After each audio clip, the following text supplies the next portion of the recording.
All right.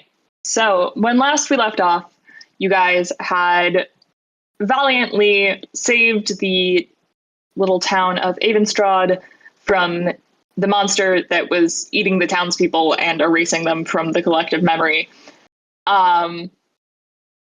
You saved them from whatever fate that would have come to, and they thanked you and gave you some mounts and sent you on your way, where you guys are heading further deeper into Aldhala towards the capital city of Ivergard, and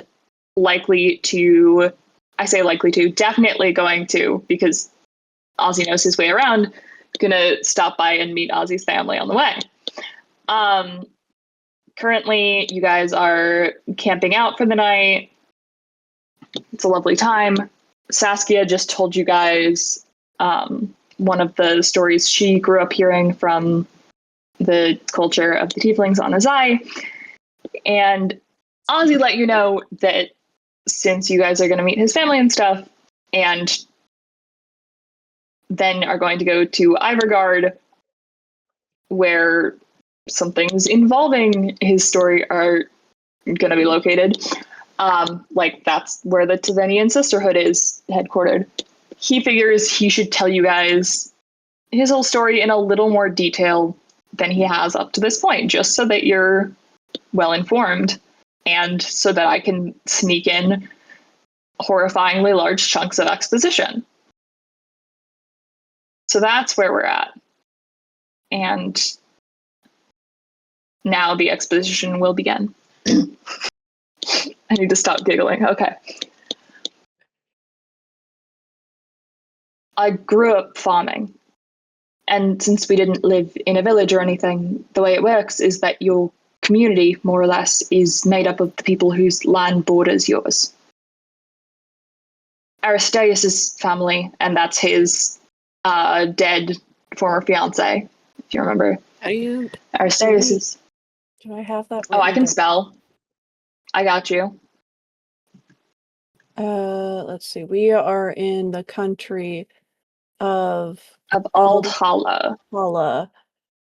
And let's see, not Avenstrad. We were just at Avenstrad.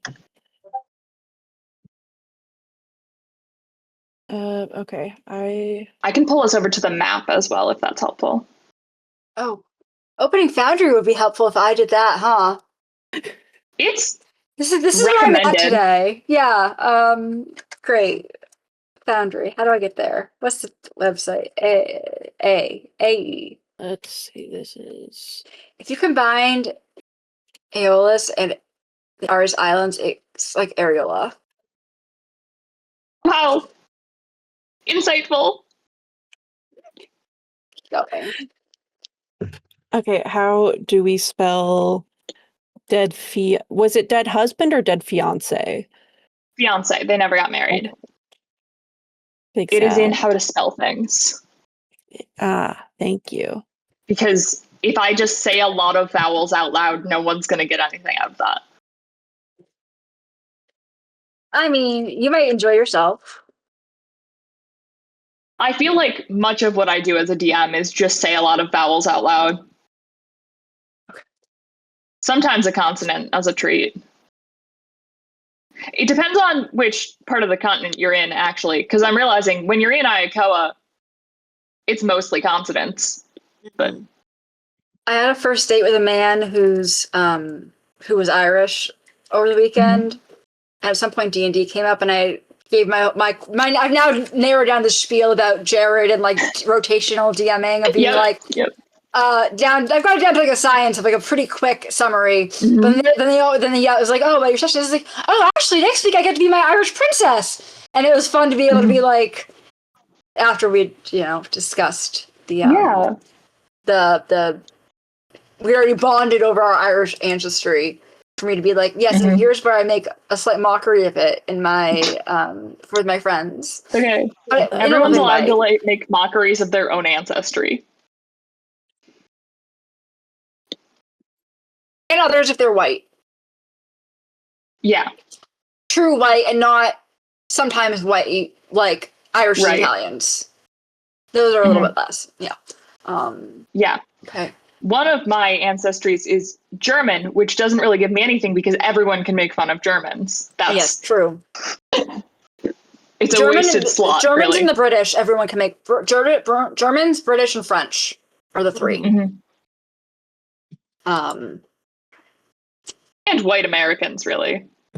Oh yeah, that's not ancestry.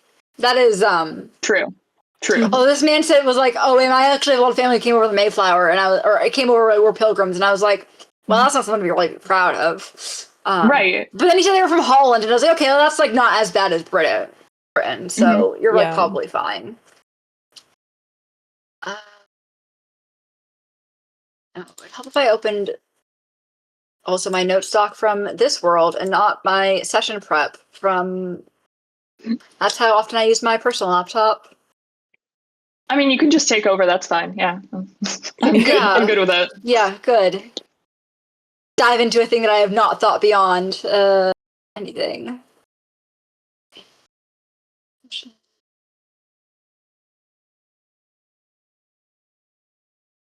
Winnie, what It's are really you been doing? since October? play That's D&D? crazy. Time is Yes. I guess over the Yeah. the holidays always makes it really weird. Yeah. Right. You want to come play with us? Yes, Come on, Winnie. I want that. Winston, come Janice was in here before we started, but she got mad when I stopped snuggling her to play D&D, so she left. How dare you? I would also be mad. She got upset and started trying to eat the blinds, and that was just not okay. I would too. Valid you- response. Have you guys seen Punch the Monkey? Yeah. I know about Punch. Well, then it's less sad now than it was in the first day. But I found out because my work friend came back from the bathroom after scrolling on her phone while going to the bathroom and crying over Punch, and then she came back from her desk like tear-ridden, and then explained to me, and so that made me emotionally invested because she was emotionally invested. Yeah. But you know Punch has a family now, right? Yes, but the last thing I saw was Punch the Monkey seen humping his stuffed monkey, and I just didn't want to know that. Yeah, he's getting to that age soon enough, I think, yeah. He's become overexposed, which is a crazy thing for a monkey to be able to happen in as far as PR goes. Mm-hmm. But anyways, so sorry for that diversion. It's okay, it was important. Primates. All right. So we've spelt, we're on the map, we're good. All right. Buddy, it's okay. Oh my god, it's the interface that we Aristeaus. know and love. I know. The UI that is refuse beautiful. to update anything or Yes, you I'll should. lose it. Aristeaus' family owns the land just east of ours. Growing up, we spent every spare moment together. We were so inseparable, our parents used to joke that they were worried they'd someday forget which one of us they were meant to send home in the evening and which they were meant to keep. I think we were about 15 or 16 when we realized we were, a fair bit more than just especially close friends. My father had already been away a few years by then, had gone up north to work in the mines because there was money in that there wasn't in farming. So I was taking on more and more responsibilities at home, and it wasn't too long after that Aris's training with the Order started. Aris's mum is a member of the Tethynian Sisterhood. Quick aside by May to lore drop about the Tethynians. And by quick, I mean, it's just a couple paragraphs, don't worry. Wait, pause really quickly. Yeah, hold on. Yeah, need to encapsulate everything that has already been said. And is that the same sisterhood that Ozzy hates? No. Yeah, that's the one. Is that his friend's What's mom was a the part name of? that? Yeah. What was the name of that sisterhood again? I'm sure it's somewhere. Tethynian. I will spell it for you. It's Tethynian. I just searched sisterhood in my notes and found to find.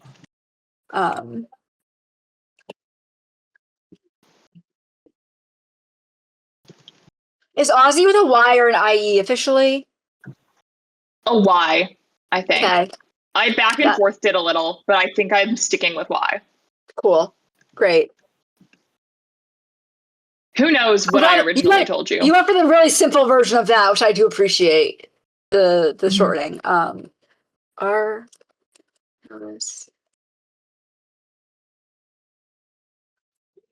Can you say Ozzy's fiance's name again?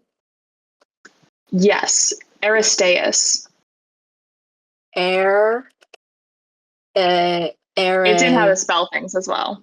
Yes, I am writing down a pronunciation guide. Perfect. Aristeaus. And he sometimes just refers to him as Aris, so you probably can too. Like I promise Paracillin. someday you're going to meet people with short names. I But promise that's boring. someday we will actually immediately know what you're saying and understand. Our knowledge of the lore will be in depth enough that we will be able to completely understand immediately and not ask 18 clarifying questions first. Absolutely. It's okay. Listen, I made lore knowing that it was confusing, and I'm okay with that. Great. Especially now that I don't have school and work all the time, I've been able to actually flesh out some of the lore that's not going to become immediately relevant in the next 5 minutes, which is great.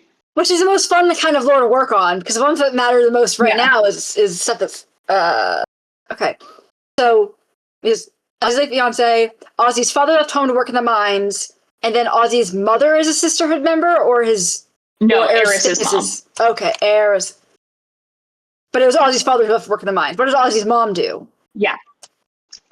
He hasn't mentioned. Okay. I could tell you, but that would be no fun. Do you have a preferred spelling of Aris? I usually have it as Just Aris. Aris? Yeah. I spelled it usually. like... I think that's all I have it as. I was thinking like the noun is how I put it in the pronunciation, because it's a noun. Fair enough. Yeah. Okay.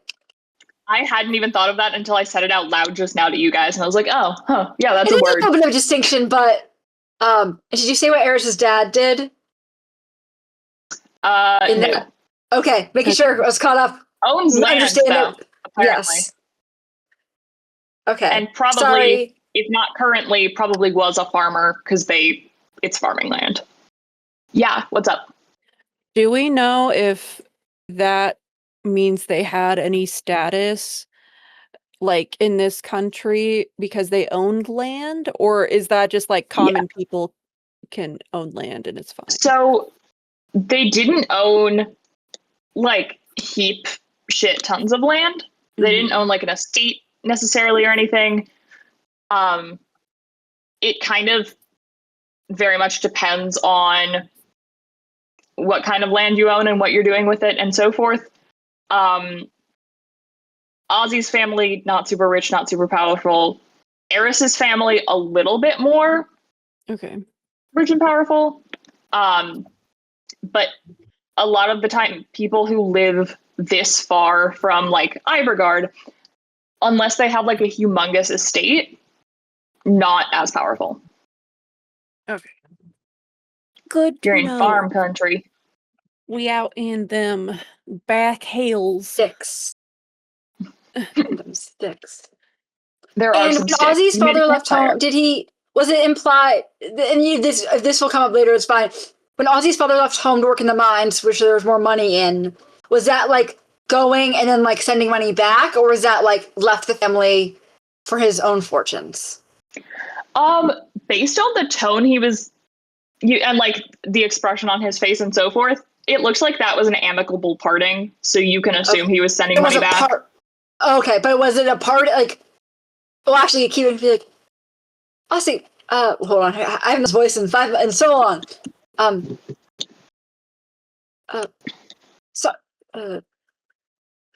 don't mean to pry, but I don't know where this voice is, but did your father, did your pa ever come back to the family when after going to the mines, or was that sort of like a thing where he sort of left and broke up and the whole family was sort of no longer one unit? He just tries to come back a couple of times a year, basically, but I mean he continues to work there. There's still not terribly much money in farming, and they still need a lot of people at the mines. So, I don't mean to overstep, but do they want to move to Irador? And there it is. Do they want to move to Irador? And I'm sure we could grant them some land to make their own living and use their farm and all that, and not have to live apart from each other. Of course, I don't want to overstep. I just really have no idea. So you can flip it to your ma. I don't want to overstep. Yeah. I mean, does your family have any history of or knowledge of caring for horses? Because I'm sure they could always use more help. Or camels. Or especially And camels. Harriet and Camelot are really going to need some dedicated caretakers. Yeah, I mean, I don't know. We can talk to my mom about it, and she can probably talk to my dad about it. I don't see them all the time recently as much either, because I've been, traveling and such, so. Do you miss them? Yeah, I'd say so. Green flag. But about to see them now, so. I mean, if I didn't miss them, I probably wouldn't be taking you through to meet them. Hi. Question. I think I missed, or maybe I missed earlier, perhaps. Where roughly on the map are the mines? Like in terms of, are they set in Opala, or just like a general sense to understand? Still in Opala. I'd say probably like north of Ivergard, somewhere closer to Hyregoth. And we're like closer to like the southern border. You guys are like right here. You're like between the first L and the D right now. Great. I remembered our beach day and crossing the water, and then I was like, I don't remember where we ended up, but somewhere. Oh yes, and then we were in there, and then the False Hydra town, and now we're okay. I remember now. Yeah. Okay. It's all good. Thank you. Okay. Yeah, I got you.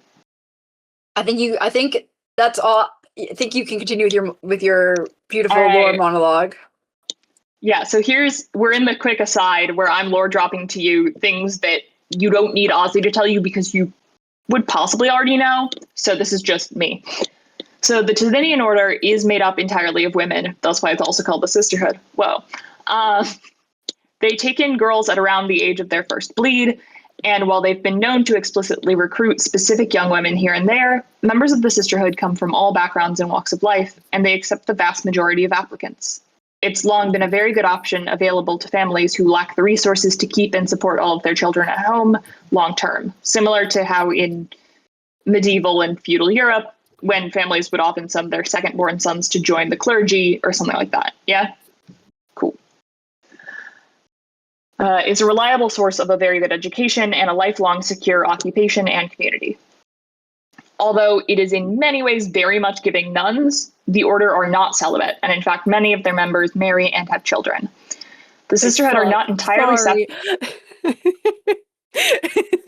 Yeah, actually. Yeah. I'm putting not celibate in all caps because I feel like that's how May said it, and I feel like it needs to be. Well, it just is an important distinction from nuns, and also important in the fact that I just told you that his friend's mom is one.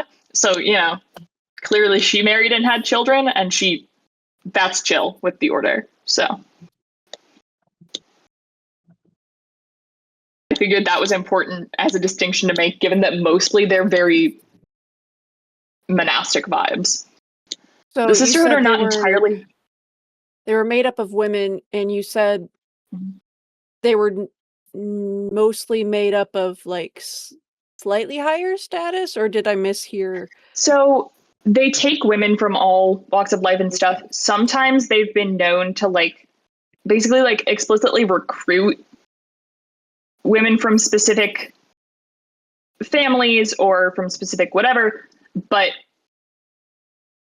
that's not enough of their intake to make up a large majority of their people. So it's just not all the women, but it's a good diverse chunk of women. Wait, but Aris was a man?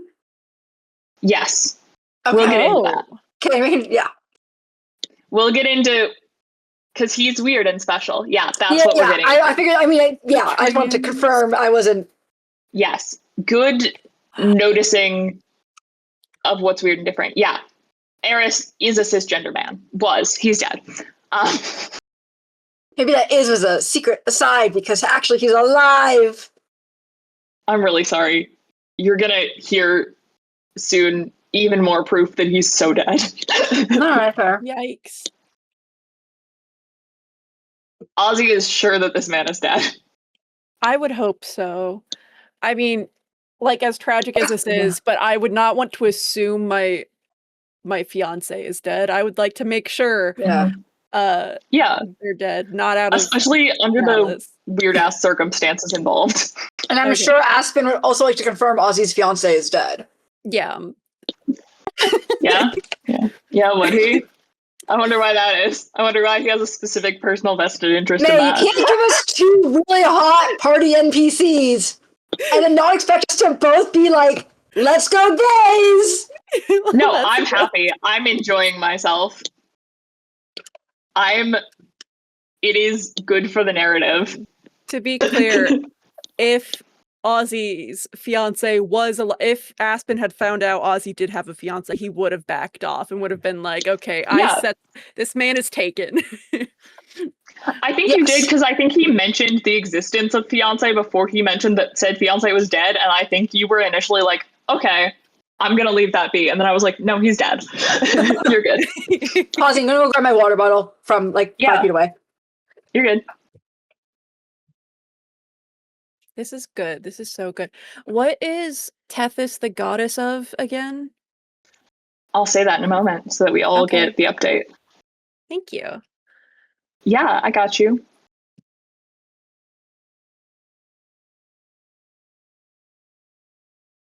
Okay. All right. Tethys is, as a reminder, the goddess of knowledge and order.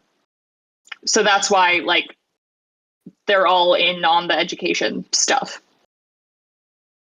We love women. And in why STEM. And why they have big library, whatever. Yeah. They're women Go in to college STEM. to get more knowledge. Exactly. And boys don't go to college. Go to Jupiter to get more stupider. Mm-hmm. All right, so the Sisterhood are not entirely separate from the rest of Altholland society, even though many of their practices are closed. They don't hold political power or even really influence in the nation. There has never been a Tethynian sister in the Altholland Senate. Is that a rule, or is that just how it's been? There just hasn't been one. Okay, you say they're Presumably, not, you said they weren't, what was it, a position of power? Is that what? Yeah. But are they yeah, they don't hold revered? A lot of power and influence. Yeah. Okay. It's more politically, they don't have power and influence in the nation. They're not a political force, despite being fairly prominent. For instance, example, Exandria and Cobalt Soul, which did have political power as the knowledge society. Yeah. Yeah, okay. And given their prominence and the fact that they're headquartered in Ivergard, you could see how they could use that to have a foothold in politically. They don't. And that's not because they're women. There are women on the Senate. The Sisterhood just aren't doing that. Women in business? Women in government? Do the women who they take, the girls they take in, are they then in the Sisterhood for life? Or do they, or is there some that get educated and go and out and do their own thing? Usually they are then Sisters of the Order for life, but Sisters of the Order do have a variety of jobs and whatever. Yeah, I was just thinking, because you said there's never been someone from in the Senate, but I was like, how a lot, Girl Scouts love to say well, we have these senators and this president and whatever. We haven't had a woman president. Just kidding. Sad. Wasn't sure if it was if there's also sort of that incubator energy, or if it's all you're in that for life. So no one who's ever been okay, cool. Yeah. May we ask as many questions because we are disinvested in knowing how the world works. I love it. And it also makes me even more sure that I probably prepped enough. Yeah. And I love that we're not just sitting here listening to me talk for 5 straight minutes. I love when I'm not doing that, despite the amount of exposition I wrote up for this session. Amazing. All right. So that was your Tethynian lore drop. Circling back to Ozzy time.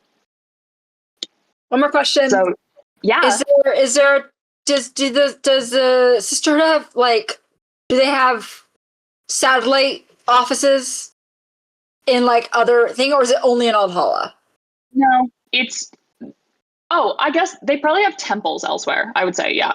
Not okay, so, like, in would the same this way. be an organization that Kiva would have interface with ever, either, like, at a, like, diplomacy thing, or just, like, the sort of way that you're supposed to know, like, be aware of your people, and, like, if they have, like, a population that is, like, from the sisterhood, or what have you.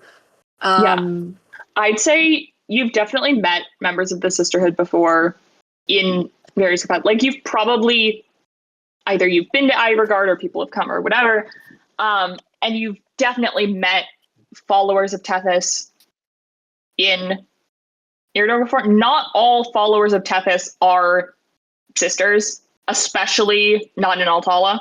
Like, outside of Altala, there are plenty of, like,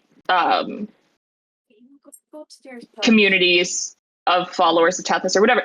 There are plenty of people who are religiously Tethys people who are not necessarily sisterhood.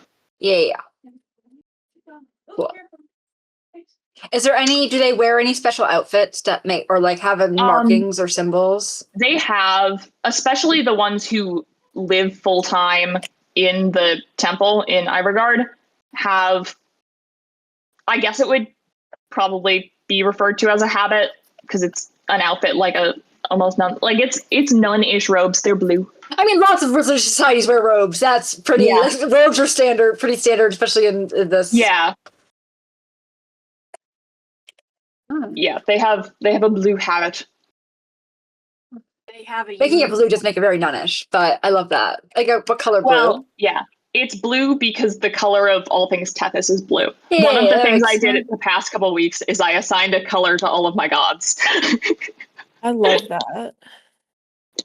Assigning colors to things that makes it meaningful in some ways is literally the crux of the entirety of Prismara's world lore. So I feel ya. Yeah, if you were wondering, the colors are. Yeah, what's my god's color? Which god was yours? The war one, I think. Oh yeah. Caoimhe here.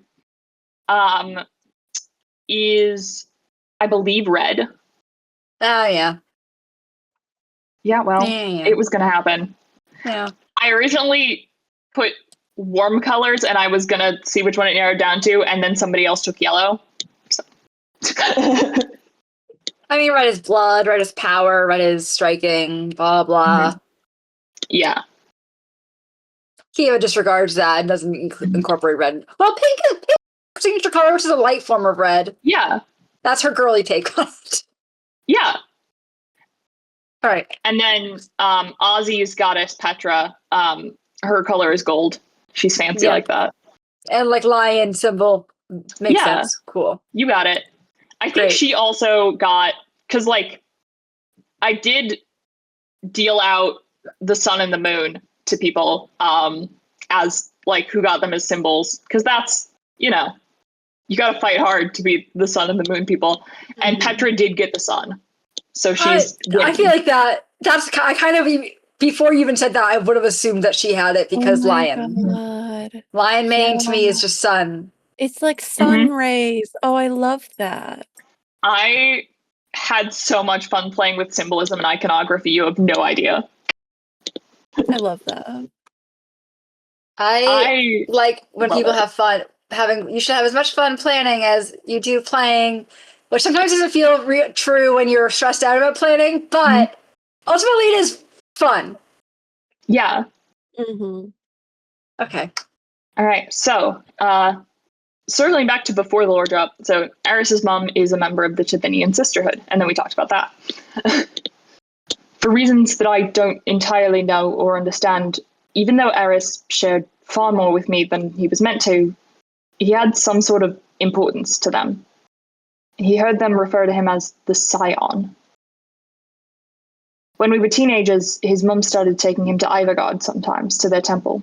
they started putting him through training, although he realized his mum had sort of been training him in bits and pieces starting years earlier, preparing him. From what we could figure out, some of what he was doing was the same as they have their own acolytes do in training when girls are first being initiated. His trips to Ivargard progressively got more frequent and longer, and he was home less and less. He was changing, too, becoming more closed off, more distant. The way he carried himself was different. He would still tell me things, but only when it was just the two of us and we could pretend the rest of the world wasn't going to carry on turning when the sun came up in the morning. When we got engaged, my family knew, but he hadn't told his parents yet. He was worried that if the Order found out how close we were, they'd force him to stay away. He didn't think they wanted him to be close to anyone, really. He believed in whatever it was they were doing, whatever they had him doing. I would have been happy to disappear with him if he'd wanted to get away from it, but from whatever destiny he was supposed to have or be preparing for, but he didn't want to. It was years into his training at that point, and they'd started testing him. I don't think he ever knew what exactly it was he was training for, what the eventual goal was. If he did know, he never told me. But they were testing him, seeing if he was ready for whatever it was. One of those tests got him killed. I spent months spiraling, angry, looking desperately for any way to bring him back. Did a lot of research into some dark shit, used some methods I'm not particularly proud of, and eventually I found some information about a possible gateway into Pythios realm. Pythios being the god of the dead, and death and that. And a way to get it open. It certainly wasn't a pleasant journey, and I wouldn't necessarily recommend any of it as a vacation spot, but I forced my way into an audience with Pythios himself, told him I'd do anything if it would earn Aris's life back. Wait, I zoned out for the half second of Aris's death. Wait, go back and start there again, please. Yeah, you got it. I was pulling up the Pantheon doc so I could refer to it, and in that moment, it was when it was like, and then I went to go meet the god of the dead, and I said, "Excuse me." You're good. You're good. What's the last thing you heard? I wrote down he left home more often and became more distant and closed off. Mm-hmm. And then somewhere between that and that. Cool, okay. Yeah, sorry. You're good. No, you're fine. All right, I'll back up a little. Because fair enough that you had to pull up the Pantheon, because I keep referring to gods that I haven't mentioned to you in months. So yes, and I just like to have it, yes, available. But yes. Yeah, when we got engaged, my family knew, but he hadn't told his parents yet. He was worried that if the Order found out how close we were, they'd force him to stay away. He didn't think they wanted him to be close to anyone, really. He believed in whatever it was they were doing, whatever they had him doing.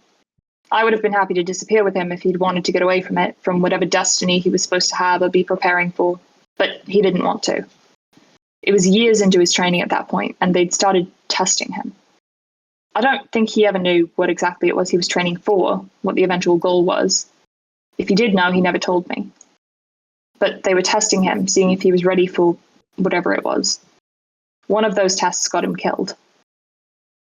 I spent months spiraling, angry, looking desperately for any way to bring him back.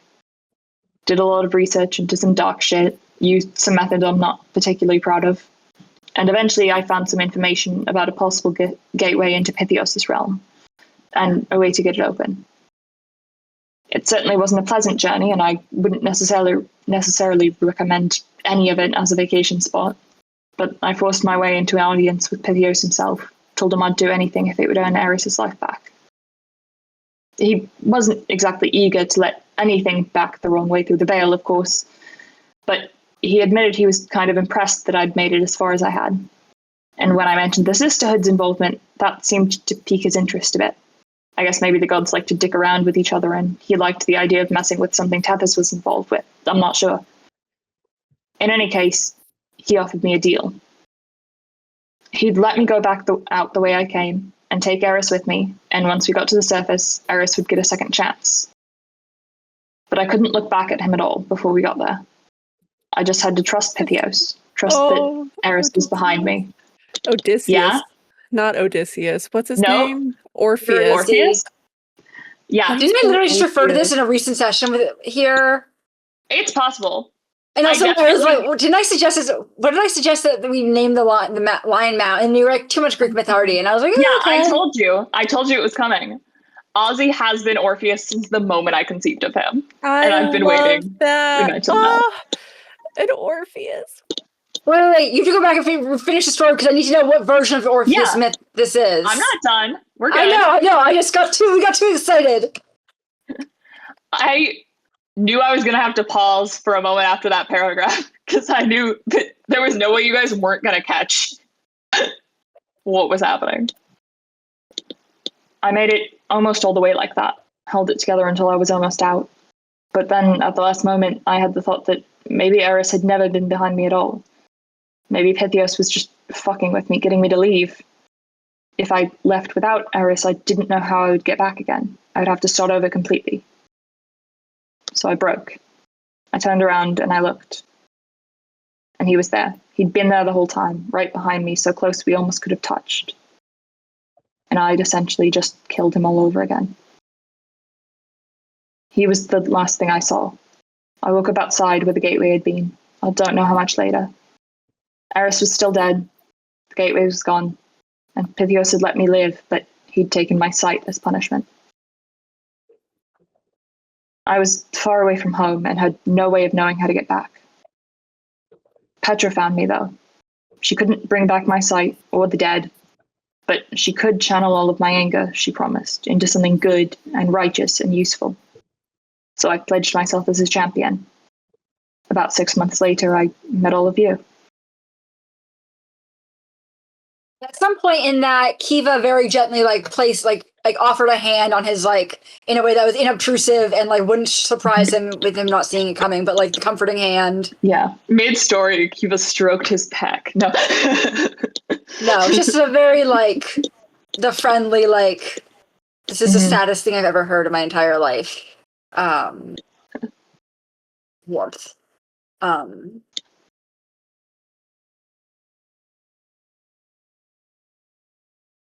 She could give him meaning and just power and sense of purpose. Yeah. Yeah. Just make sure you get the vibe. Mm-hmm. Have you seen Hades Town? I don't know if it's toured. Not in person, but actually my high school that I went to recently did it, where my mom still teaches, but I didn't go see that because I wasn't sure I wanted to see the teenager version. That's so real. Don't. Yeah, I'm more of a upbeat musical kind of person, but still, you watch that show, and every time you were still what? You still gasp. You're still why do you turn around? Yeah. For my final exam in my final semester of American Sign Language, because we had to sign a song or a story. I signed "Wait for Me." Oh yeah, I think you must have told that, but didn't feel relevant to know right now until now. Because the whole thing is that he has to look back. Right. I put time into figuring out exactly why Ozzy looked back when he did. I literally think about Orpheus, and I'm not a Bikini's Town, but I just think about this myth every time I'm walking in front of people ever. Like today, I was walking in front of some of my coworkers to a meeting, and I have the thought, I'm like, oh, I should look back, make sure they went by, and I'm like, I know they're behind me, but I still feel like I have to look back because otherwise, all the things. Okay, yeah, I'm gonna stop geeking out on. No, I'm happy. I've been waiting since I came up with Ozzy for us to get to the Ozzy as Orpheus and has been the whole time thing. Did he mention hearing anything as he was walking back? I've heard in maybe some takes on the myth, I don't know if this is actual or more modern takes on the myth, I don't know. But Orpheus hearing Eurydice's screams and begging for help, begging him to turn around the entire time. What was it, that sort, or just dead He didn't silent? mention any of that. Okay. Dead silent. No footsteps, nothing. So he had no way of knowing. So basically, whether he was there Ozzy, it seems like Ozzy, he thought it was all a trick, and so he didn't trust the he didn't trust Pythios is basically what it was. Yeah. Which is like a pretty reasonable. Mm-hmm. And then can I just confirm some? Now I'm really glad I pulled the Pantheon so that I could So is there like, so from the other stories about the different gods, does this all seem in line with the roles that they seem to play in the mythos of the world, of the continent world? Ooh, interesting. And like, what Kiva's understanding of the gods and Aspen, because I feel like Aspen must also be was also well educated, so probably also knows all these things, which is great. I love when we were all like, yeah, but we came from high society, so we actually would have been taught things. Yeah. Like just like because like you have the note that like it's more of the god of death in the sense of like but whereas versus like the Hades god of the dead and like underworld, but it's not that. It's more like the god of like Thanatos is like kind of like the person who brings the souls, like, but not like Charon, but like the like his Pythios's responsibilities are kind of almost all of the above. Like he is somewhat in the Hades sense. He has the job of the like caretaker of the dead. It's not negative, I guess, or right. evil. He's not like evil mean about it. He's kind of like chill somber about it. Are any of the gods evil? Like thought of as being evil? Are there evil entities? Yeah, okay. People aren't really like, if anyone worshipped Pythios as like a whole thing, people would kind of think that was weird. People would kind of think they were weird for that. Like you have to like respect him, but you don't worship him. Yeah, like anyone who hardcore worshipped Pythios would be more jazzed about death than Pythios is. So cool. That's the weird thing there. Yeah, there's not any god that's like evil. Kaelan Kahir kind of wants to start shit, but and I have a question. Yeah, it's a lot of like can be seen as good, can be seen as neutral, can be seen as bad if you don't like what they're about. Because they're amoral, not immoral, because they just don't have human morality. Yeah. Yeah. I don't know if Aspen himself is very religious. But like, is there a particular god maybe he in his family would like more? Because like I think it would probably either be like Tethys because of like the knowledge and like they're all really smart, or maybe Emrys because of the Emrys because of the arcana and magic of their domain. Yeah, but I don't know I could see it being either. Let me think for a second. Because I think, like, Emrys is a little more hippie core. Like, you met all the druids. So I think your family would be a little more on the Tethys end of things. So your dad is a stick up his ass, so he definitely doesn't want to support a hippie dude. Yeah, fair enough. I think your family would be hardcore vibing with the knowledge and order. So I think that it's one of those things where, like, there are multiple like paths of worship of Tethys. So you guys weren't like affiliated with the sisterhood. That's a very Old Holland thing, the sisterhood in particular. But you guys probably would have worshipped Tethys in a more Iradorian private way. They went to the Tethys Library Temple on Sundays. And then also a question, just now that I'm conferring my own religious affiliations, would it be fair to say that like within the domain of war that also encompasses things just like power, might, like of strong ruling? Because I feel like it would be hard for a nation in which the continent itself is currently at peace, is currently not warring, to be actively worshiping and like revering a god of war. Yeah, it's like being super sus.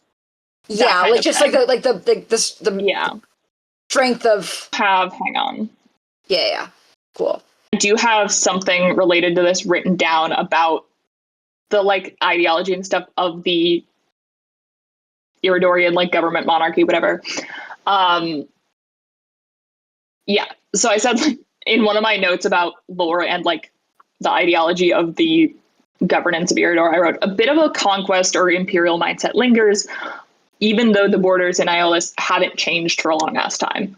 So conquest is kind of the thing of like mm-hmm. Yeah, cool. I just was like, yeah, because what does worshipping war look like in peacetime? I feel like so I would personally interpret that as like gladiatorial-esque or like mock battles. Yeah. Because in a different campaign, I like had a character who came from like a very Viking-esque society, which is like very, like battle focused sort of. But they didn't have anyone else to fight because they were very also like isolationists. So they fought each other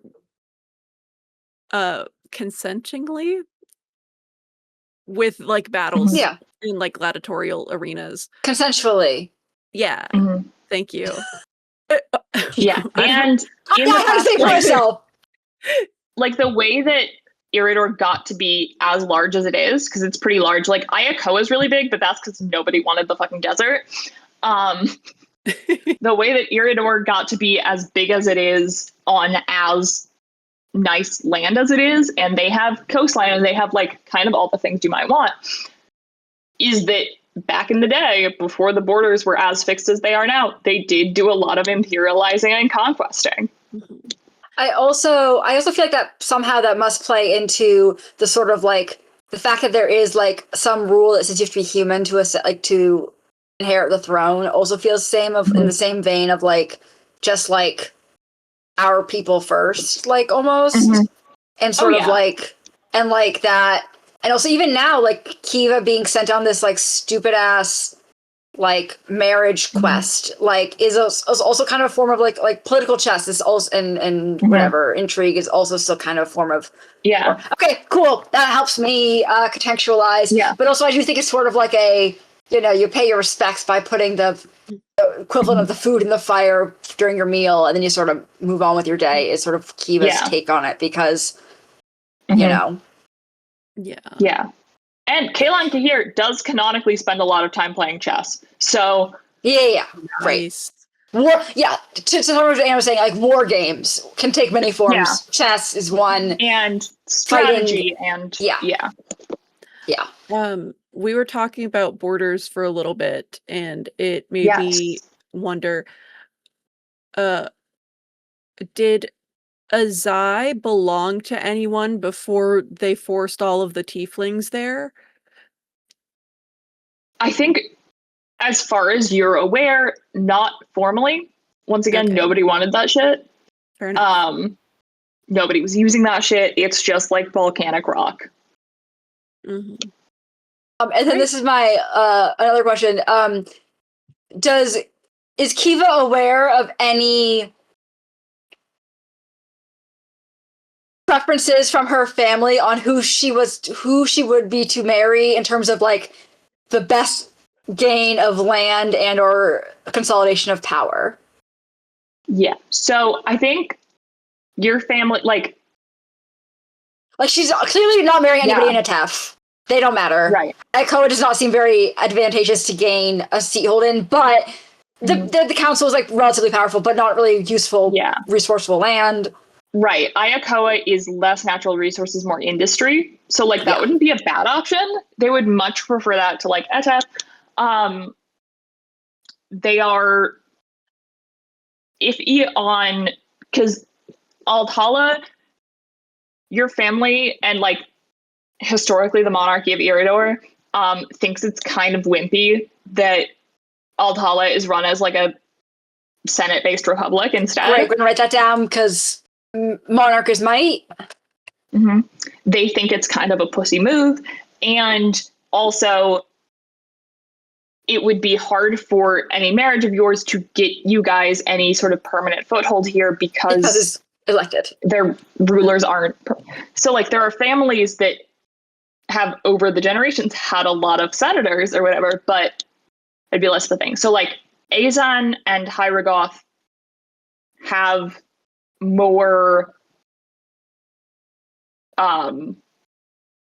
similar power structures and government structures, but in Azan, pretty much everyone's elven. So there's a lot of give and take, which is why they're sending you on a round robin trip, because they're like, okay, bring us back a menu.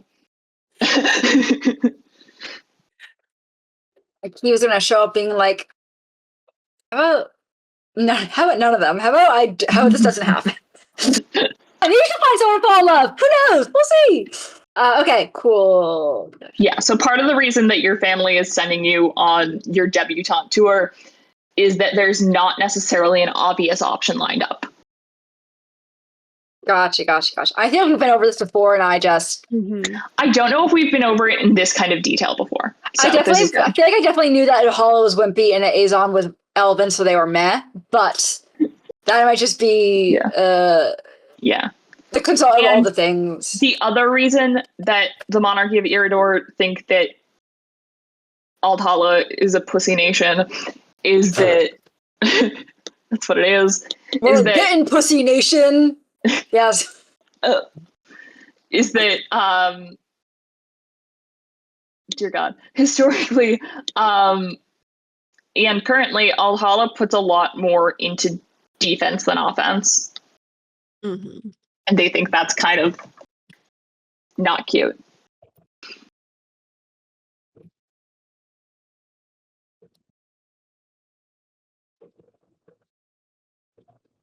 Do we just have a little Q&A about the world lore for our continents every once in a while? Just like a little bit like, I like it. By the way, let's do this other thing. There's gonna be probably more of that this session, I would think. But the Ozzy story is now wrapped up because he got to the point where he met you guys and y'all have been around since then. Yes. So that's good. Yes. Now we can react out loud to that story in character. If you'd like. Or, I mean, the other option is all of you sit in silence, eat your sad little s'mores, and go to bed. I mean, there is a few moments of silence where we're taking it in and just being like, I think Kiva is struck by how little of a life she's lived. And like how... Damn. Like...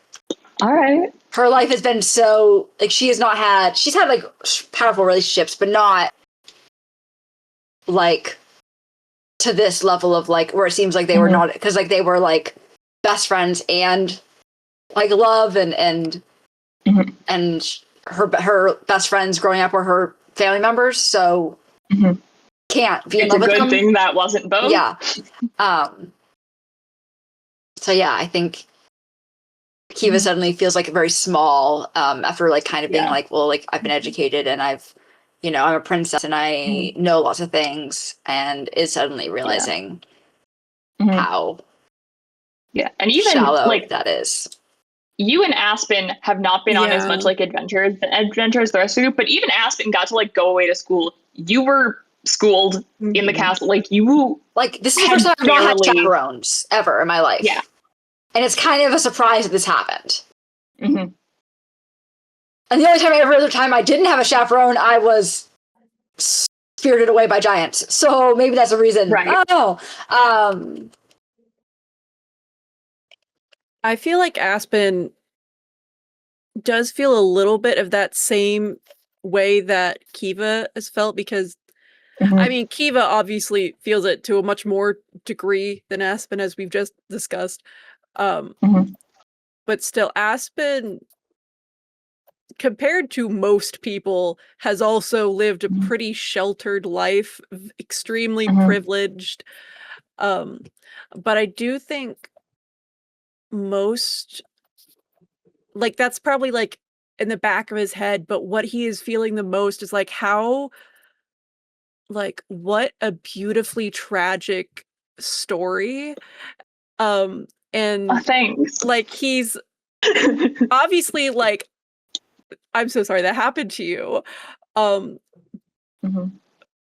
But also like it's so powerful and just I Mhm. love Odysseus. Not Odysseus. I love Odysseus too. I Don't mean, get me I do wrong. too, but I guess we're He kind hasn't of come up going yet. on an odyssey of Well, sorts. everyone is in Anyway, D&D. People tend to be. Orpheus' story is so beautiful. Yeah. I think after Kiva sort of has that thing, I think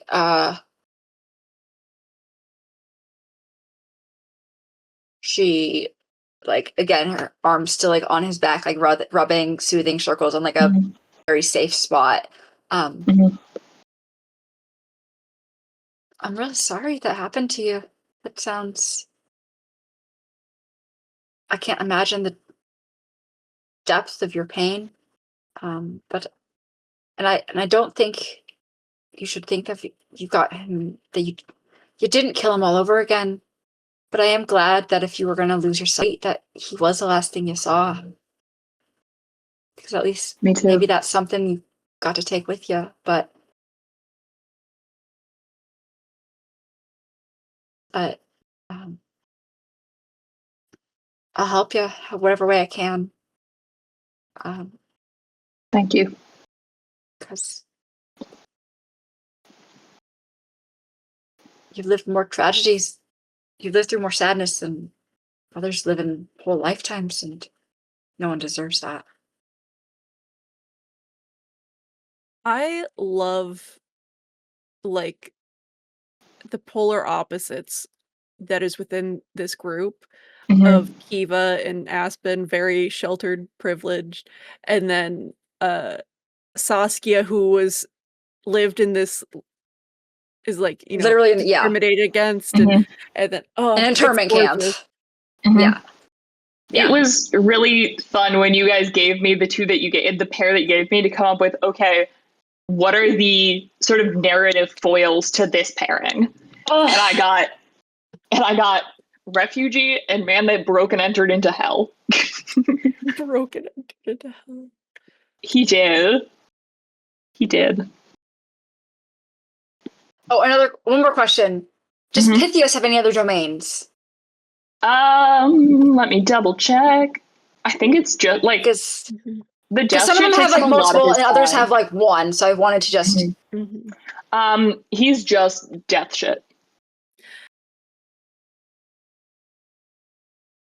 Question. Mhm. What does the realm of the dead look like?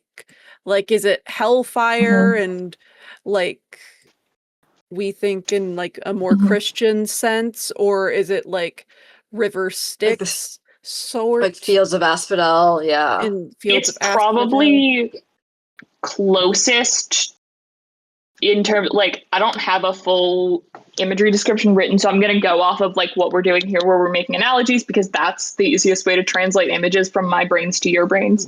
Yes. I'd say it's closest to a Greek underworld situation, which was determined primarily by knowing I was going to pull an Orpheus and Eurydice in the lore. It's not as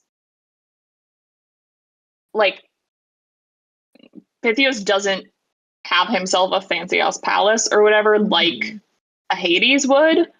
But in terms of like landscape, etc., and sort of that same thing where like everyone who goes down there faces a like Anubis or Greek underworld style judgment, and then gets kind of like sorted for what their eternity is going to be. It's closest to a Greek underworld. Okay. Rather than a Christian hell. Yeah. And the most description Ozzy gave you while telling that story is it wasn't pretty. Yeah. So not necessarily they're all being tortured down there. Or correct. I'm sure like no bad people are because like that would be there forever. Yeah, what you guys know from the continental death lore, is it sort of does, like, there's some sort of a weighing, judging of your soul in your life. And I'd say it's kind of Greek underworld-ish in the sense of, like, a lot of people do end up in that middle of, like, you weren't a terrible person, but you weren't, like, cream of the crop person either. And you just end up in the blah afterlife. But the especially bad people do get punishment of some kind. Is there like an Elysium equivalent of like? Yeah. And the cream of the crop people get the cream of the crop afterlife. Yeah. Okay, so I mean, which is like kind of a lot of afterlives have. I mean, heaven, hell. Yeah. Okay, one more question about what is. I'm sorry for this in advance. What is the general understanding of Pythios's personality?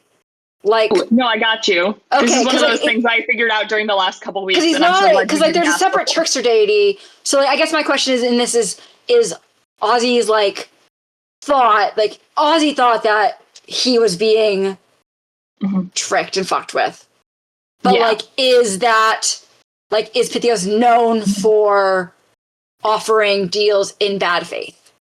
Yeah.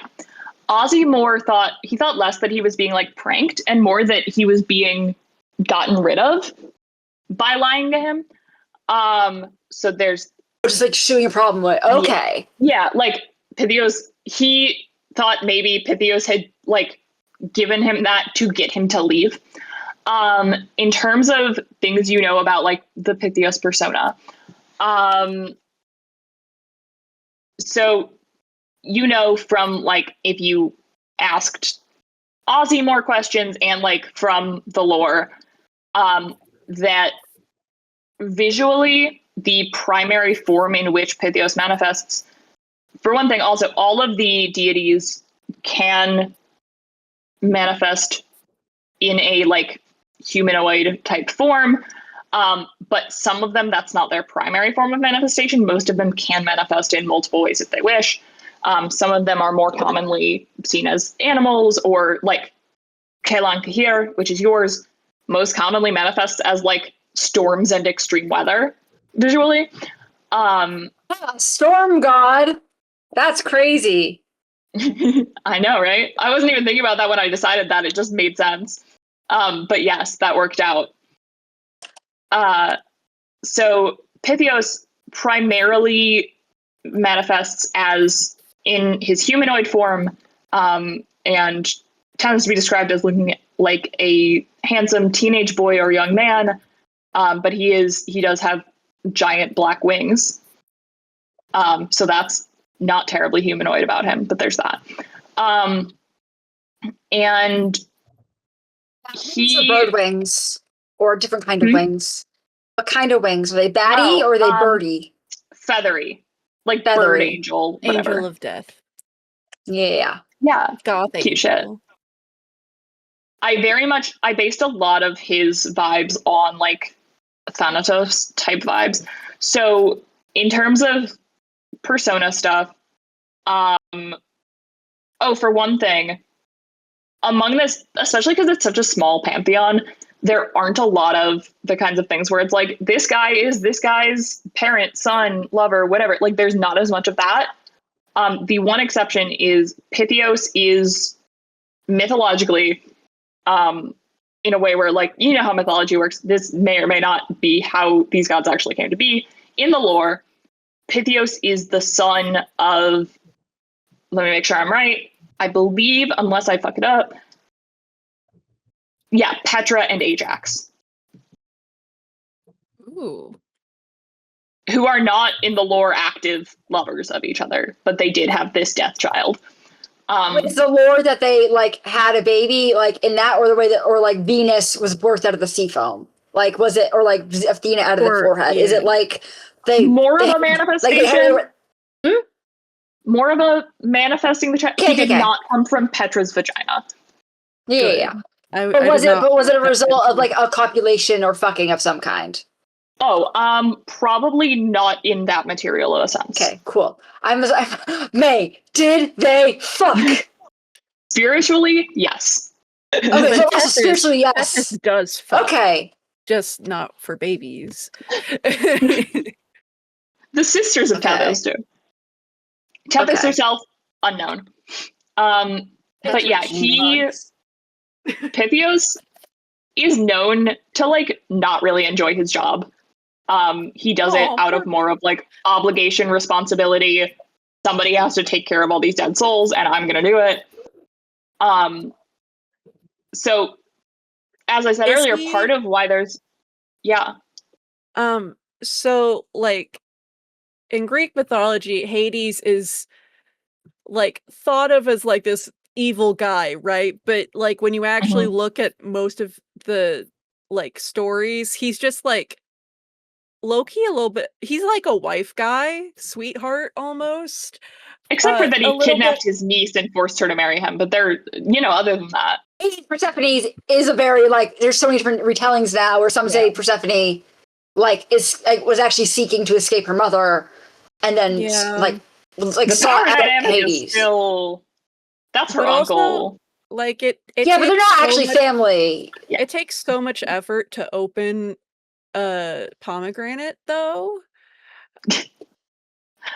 I think in a lot of versions he just gave her the seeds. Oh, did he? I thought she already like, was pomegranate. in his garden. She does it intentionally so she can escape her mother. Yeah, there's version. Anyway, what we were saying before I got contrary. Yeah, I'm a Hades apologist, so you tell me he's a I am mostly. That's why I said, like, except for that one thing, I'm mostly a Hades apologist. I do believe that he's kind of a whiny bitch, but also that doesn't make him any different than any of the others. Yeah. No, to me, Hades is a wife guy. Pythios does not have a wife, it seems. Do any of the gods have wives that are not in the pantheon or husbands? No. Okay. None of them are like married. Are they known for fucking mortals? Do they do that? That's like the thing that I have written at the top of my version of the Pantheon sheet, which has more like details and stuff, is in a lot of ways they're very much giving Greco-Roman deities, but with some more restraint, less drama and meddling, far less sex with mortals, as in none that's known. Okay. Nobody is Zeus going around. May, give us horny gods! I didn't. There are only 7, and it got weird if I tried to cause those problems. It's okay. That's what the sisterhood is. That's all where all the horniness. Yeah. So Pythios is very much, as I sort of mentioned earlier, in light of like there aren't really any hardcore worshippers of him. That's partially because, especially in the lore, like he doesn't really want to be worshipped. He thinks that's kind of weird. He is classically known to be kind of insulted by being actively hardcore worshipped, especially because people who worship him almost always misinterpret him because they're like jazzed about death. And he's like, guys, I'm not jazzed about death. It's a thing that's going to happen. Why didn't you just give him back? Why didn't you just give Aris back then? Because it is his responsibility and his duty not to. He takes his job seriously. Says who? The universe. Says who? What this is me complaining and not saying your lore is invalid. He looked at Ozzy and he said, if I make an exception for you, I'm gonna have to make an exception for everyone whose boyfriend dies. Fiancé! Anyways, okay. Sorry, Anne, I keep cutting you off. What if someone were to worship Pythios, but not in like a worshipping death way, but in like a worshipping like the value that it brings to life? He'd probably be chill with that. Okay.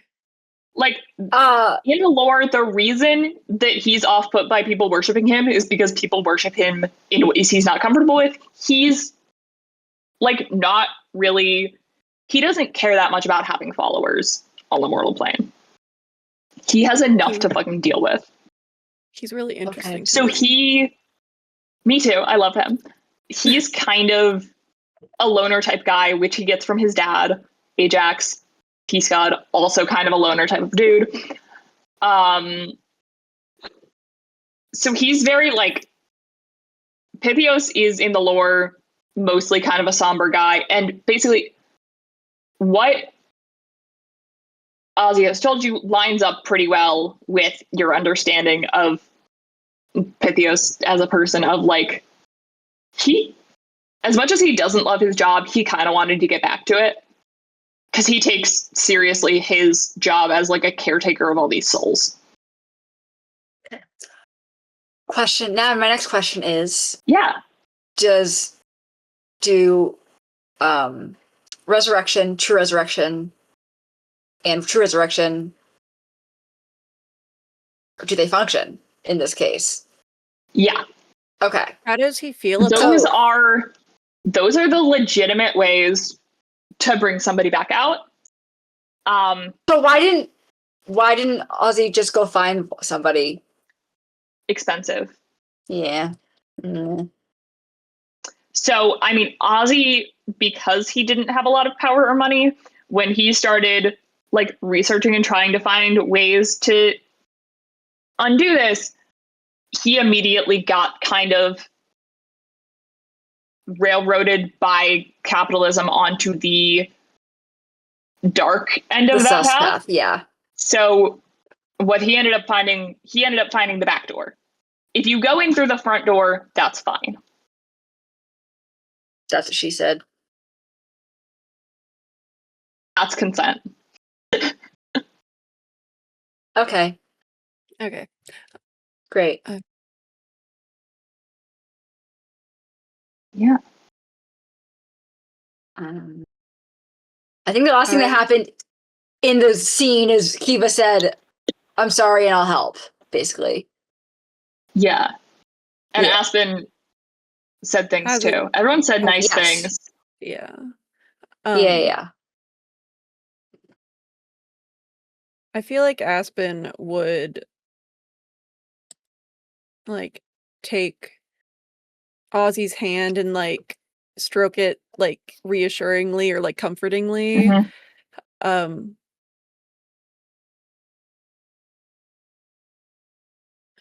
What was Aristeaus like? Tell me, if you are up for it, could Yeah. you tell us your favorite memory with them? Him? Ooh, shit. Hang on. Gotta think about it. Good question. I don't really end up talking about it much, so now I gotta think about it. This is good.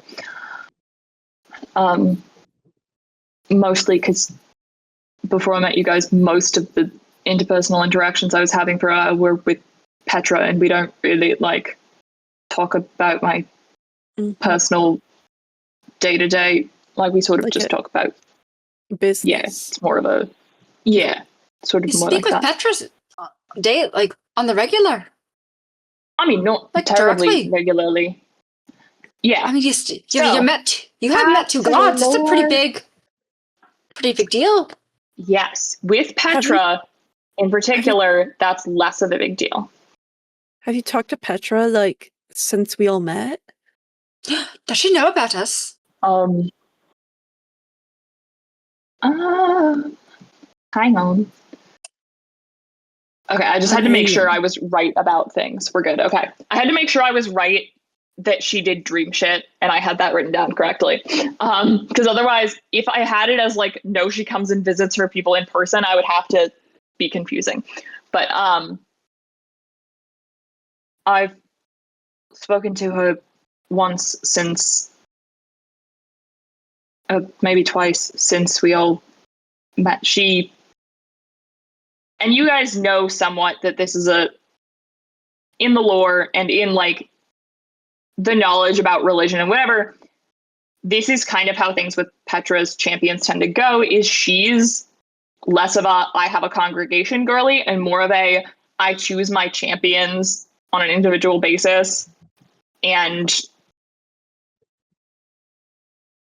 she is like personally involved with the journeys of her champions, and she's giving mutual respect with her followers a lot more than most of the deities are. So yeah, she's checked in a few times. She was the one who suggested I go to Archeray in the first place. And I mean, I've mentioned that I'm traveling with you lot.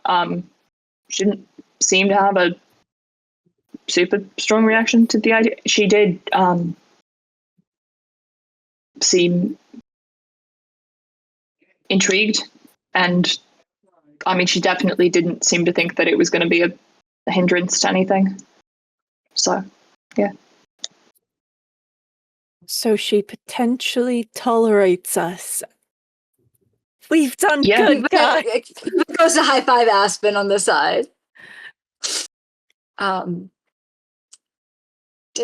Was she able to give you any insight into the whole Scion business? Because you never got answers on that either, did you? Yeah, she doesn't really know either. I mean, she doesn't have any insight into sort of those dealings and whatever. Mm-hmm. So, I mean, that's something that I'm hoping I'll find out more about as I dig into it. So I'm sort of her way of finding out more. Can I do like a history or religion check to see if Aspen might have any inkling as to what this Scion might Hell be yeah. or do? You can choose history or religion. I Okay, might give you different information depending on which one. Who knows? I'll do history.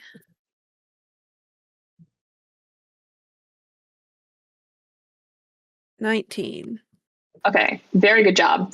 You think back to like books you read and things you learned at school when you were a little schoolboy. Not that long ago, but I just like to think of the idea of the little schoolboy.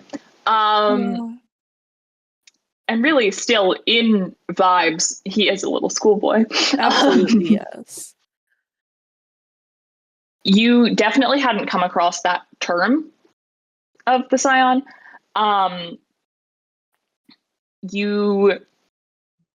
There's a lot in the way that, like, a lot of, as I mentioned, a lot of the practices are closed of the Tethynian Order, and although they're not separated up from society, they aren't super open, and like there's not tons that's like been written and published about their inner workings or their private stuff or whatever.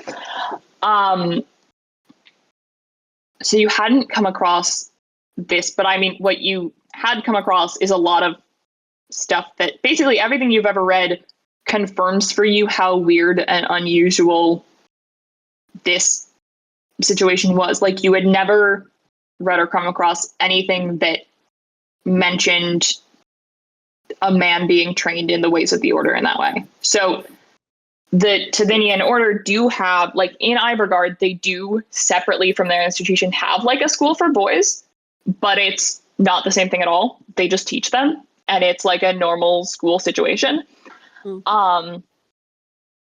So this, everything you've ever read points to you that, like, this is, as far as you're aware, the first time anything like that had happened. Oh my god, what if, like, Aristeaus was supposed to be a twin, and the twin was supposed to, like, a girl, and that she was supposed to be the chosen one, but, like, Aristeaus absorbed her in the womb.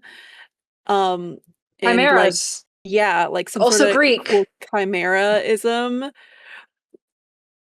Did I just ruin something? I hope not. May's got a really good straight face going on right now. I'm enjoying mostly what's happening. Like, I'm not going to tell you shit. Good, don't. I like finding things out. No matter what I would tell you, it would lead you in a direction, and I'm not going to tell you shit, but I like that we're thinking and we're being clever and we're having fun. That is my current out of character theory. I don't think Aspen thinks that. Mm-hmm. Yeah. Nothing brings me more joy than seeing you guys theorize about my lore. Did Ozzy ever come up with a memory? Right. We started talking about lore. Yeah. Hang on. I have to formulate what it's going to come out as in his words now that I've thought of a thing, It can be little. No, I've got it. I just had to think about Okay. how he's gonna vibe through Phrase it, because just whatever words come out of May's mouth, not exactly the same.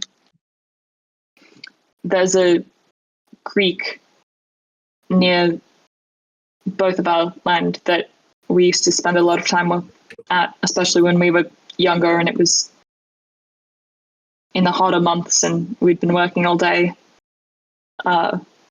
We'd usually go there in the afternoon as it was turning into evening, and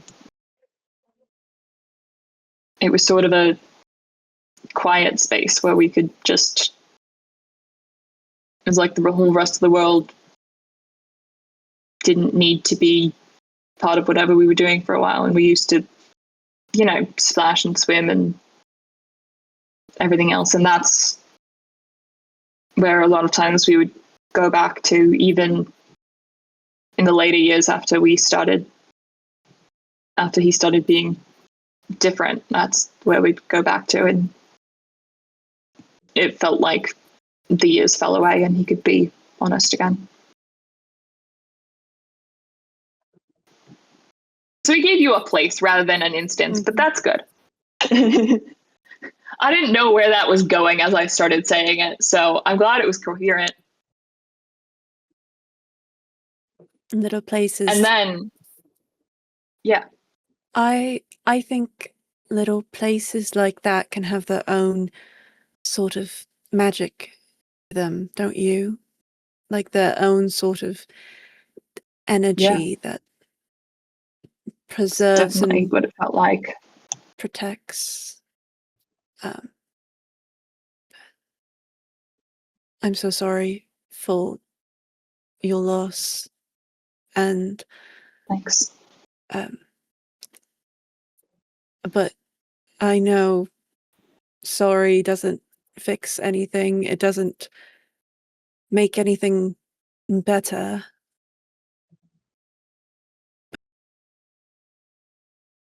But I will try to make it as better as we can.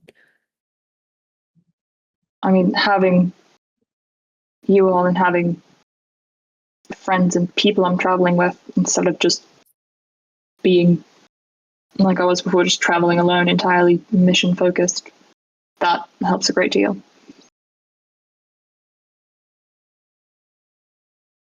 And then Ozzy, being the resident mood lightener of the group, chucks a marshmallow at Aspen's face. Does it actually hit? Because he's blind. Yeah. Bro's got good aim. He has flying. Doesn't he have flying sense? Tremor sense? Yeah. He has tremor sense. Within range. Yeah, but still, like, throwing something is different than swinging a sword. Yeah. But you guys are like right next to each other. Fair enough. So it doesn't hit you dead center of face. It gets like your cheek, but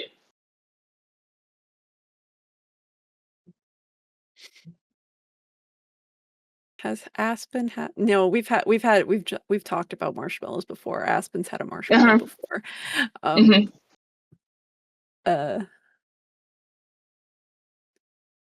you guys have been eating s'mores this evening. Oh yeah, Aspen will throw it back to keep the mood lighter. He will attempt to throw the marshmallow into Ozzy's mouth. If Ozzy consents. Roll. He's in a jovial mood. Roll a dexterity, athletics, pick one. There's not a throwing marshmallows stat, so. I will just do a flat dex check then. Yay! All right. It does land in his mouth and he eats it. It's a beautiful moment for everyone involved. Yippee. I'll let you know. What was going to happen if you missed was that it was already a slightly gooey marshmallow and it lands in Kiva's hair. So, because you guys had established that you were sitting on either side of Ozzy. So, Oh, I would have fought for a dex saving throw because she would have taken care of her hair. I would have probably let you try, but that was Yeah. the potential consequence, and I liked it, and so I thought I'd share with the class, even though Thank you things so went much. I well. like that. I appreciate. How does Saskia react to all of this? She, at some point during the story, because you guys were like on either side of Ozzy, and at some point she came over and like you guys have some little like logs that you dragged around your campfire or whatever that you guys are all three sitting on, and she kind of came over and like sat kind of curled up at Ozzy's feet in front of him and like kind of put her head on his knee so that all three of you are supporting him and so forth. I love us. We're so cute. This would be the end of the love episode where like it all pans out on this like really cute image and then fades to black in the credits. Right? Absolutely. I love Need it. to draw that But shit. now more things are going to happen. Yay! But as far as the plan goes, it's going to be more fun, happy things because you're just going to meet Ozzy's mom. So, yeah, you guys sleep at your little campsite and it's cute and it's a fun time. You wake up and you spend the majority of the next day riding onwards again on your various mounts. Let me get down. Okay. And yeah, so more. What's Ozzy's mount's name? Did you? I don't have it written down, and that seems Gideon. important. What's it? Gideon. I was thinking in the last scene how we didn't have a cute little animal mascot around us because no one has a familiar, and so oh wait, no, Jeff was there. Yeah, Jeff was there. Jeff Great. was fetching sticks to put in the fire. Great. Perfect. No notes. Yeah. Okay. And sometimes Thank you. Saskia is the cute animal mascot. Yeah. But I wasn't gonna, relegate her to that role in this moment. Perfect. Yeah. So now time for, this is an exposition. This is more narration. Don't worry. There's a difference. Yeah. Right. In So. the morning, Mhm. Aspen will give his special bardic thing to Ozzy because I rolled Tale of the Traveler and it feels like we did just hear that one, so yeah, it feels that too was a fitting Tale of a not Traveler. to. Perfect. Hell yeah. Perfect. All right. Perfect. I'll write that down. Inspiration die at level whatever I am. I would assume It might have gone up. Level 6 is kind of is usually it's a yeah. I don't know anything. I'm gonna believe whatever you tell me it is. It's a big class feature or subclass feature thing. At least for Barbarian, I got like a big subclass feature. Mm-hmm. So I assume it's similar. And 6 is where Alita got her Hellhound, who, I don't know if I've mentioned this, the reason Ozzy's lion is named Gideon is because that was originally Alita's Hellhound's name. But Alita's Hellhound did not exist for long enough to be formally named, so I saved it. Is this how the kids do it? Yeah. I think you guys were the ones that taught me to do the newfangled way, so. So this way is the newfangled? Yeah, it's like my this fingers one. literally just don't even bend in the right, like, well enough because they're so bad. Like, I have weird thumbs, so this looks weird because of my weird normal. thumbs. Mine's hand hard that way. This just looks, for me, it comes out very pointy because of my and like my hands shake. This to me is. I feel like of the two, this one looks more heart shaped for sure. Yeah, you have a very good fingers for that one. And I don't as much for this one. Like, she's a Yeah. little wonky. It's because you guys are young and youthful. Well, I have long fingers that I get from my dad. My mom's side of the family, there's a joke about Muppet hands because they have more sausage finger. I love that. Muppet hands. Yeah. So Ozzy gets 6 temporary hit points, and All right. while yeah. he has 10 more Wait, feet of isn't your bard walking. level 6? No, I'm multi-classed, so I have 2 levels of rogue. Right. How did I forget as your DM? Jesus. That's okay. You've got other stuff to take care of. Don't worry. So yeah, We're he literally has, quizzing for an hour on all of your world lore. and you did great. So like, no complaint. It's 9, like an hour and a half on your world lore. I am so glad that what I've spent the week doing is beefing up my world lore. Some of which is in ways that you guys aren't allowed to know for quite a while yet, but yeah, good times. All right. So, as you're traveling along, by now you've long left behind Etef's dense forests and deep shadows, as well as the sharply salted air and wind-eroded cliffsides of the continent's southern coast. Since even before reaching Avenstrad, you've been surrounded on all sides by gently rolling hills, moors of thick purple heather, fields of tidally farmed golden grain fenced in loosely by low stone walls grown over with moss and ivy. It's mid-afternoon when Ozzy slows his mount to point out to the group the closest corner of the wheat field where his family's modest property line begins. He leads you a ways further down the same road you've been traveling, before breaking off onto a smaller dirt path that brings you soon to a clearing around a simple cottage. 1 story tall, the walls made of stone bricks up to about hip height, and then, beyond that, timber-framed off-white wattle and daub. Ivy climbs up past the wooden door and small glassless windows to the steep-pitched thatch roof. Ozzy ties your horses and his lion at the fence posts with a practiced, familiar ease, then brings his fingers to his lips and lets out a long, low whistle, shooting a wink at the 3 of you out of the corner of his eye. Moments later, a lanky teenage boy comes flying through the fields at top speed, barreling towards you from the acreage behind the house. He vaults the fence line without missing a beat and launches himself at Ozzy without slowing down. Your friend, chuckling, allows the impact to knock him back a step or two in a way that, having seen him handle himself steadily in a fair few fights, you know is entirely voluntary.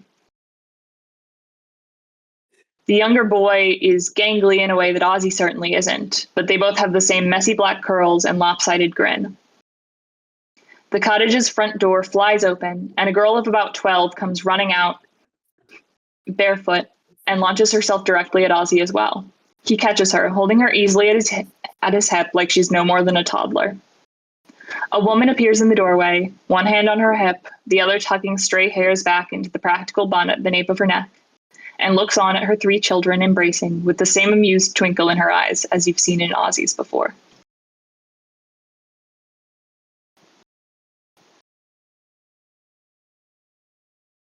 I would just like to point out, I now have 3 bullet points in my notes of just being like, oh my god, this family's adorable.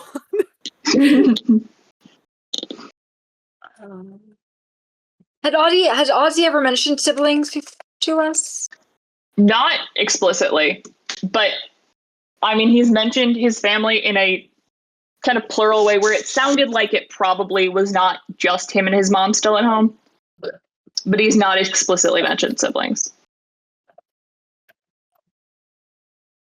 I think Kiva steps forward and sort of curtsies with her head dipping and says, it's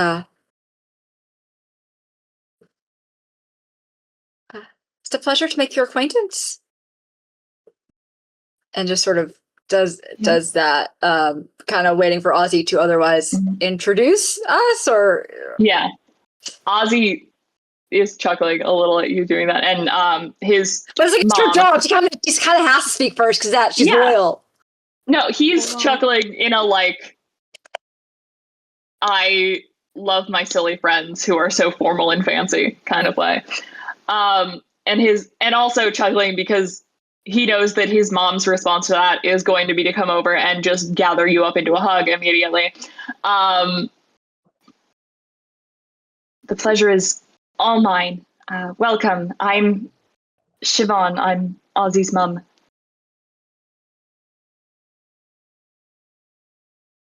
Yo. Oh, that's caps locks. Siobhan. Ozzy's. Lovely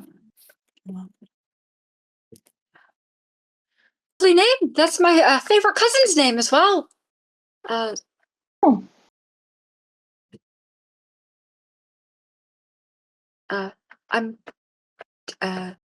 Kiva, the crown princess to the nation of Irador. Well, my son has been making fascinating friends, hasn't he? He's become my. Kiva does not want to say that he is the master of sights to his mother. She stopped. Nope. Will not go there.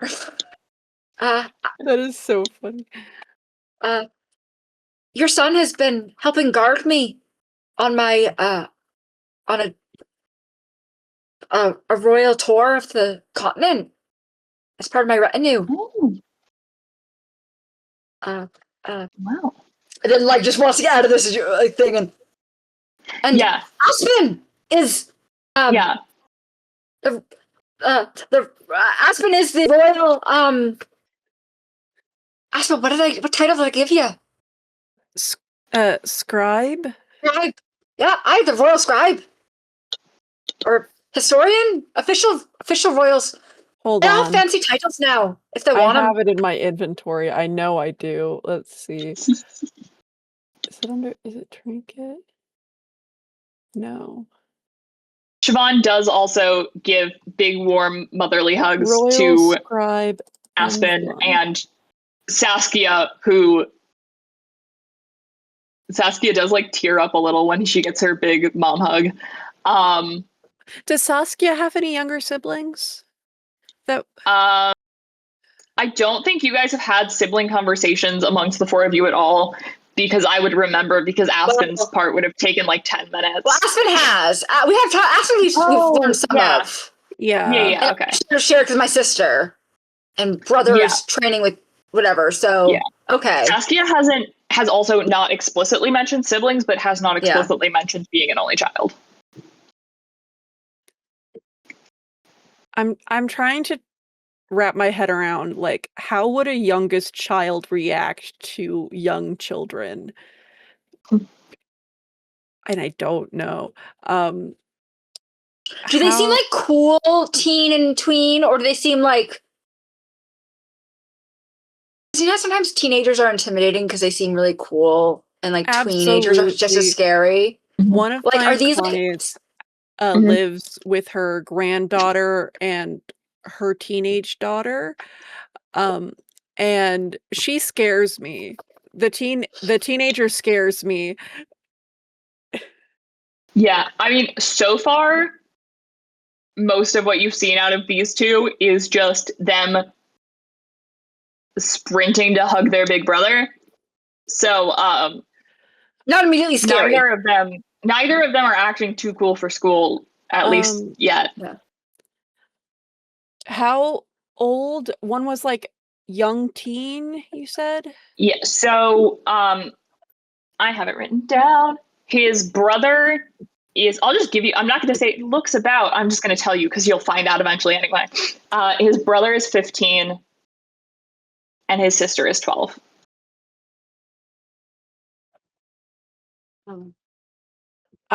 Aspen is going to cast message and send a message to Ozzy and be like, es might land better with your younger sister. What's her favorite bird?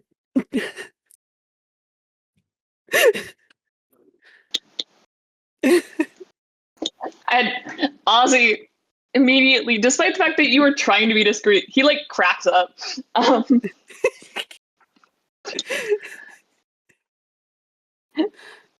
And he does, he sets down his sister, who was like, he was just fully holding her like you would hold a toddler on your hip, because he's strong. And he sets her down. Goes, Rhea, Adam wants to know what bird you like. Aspen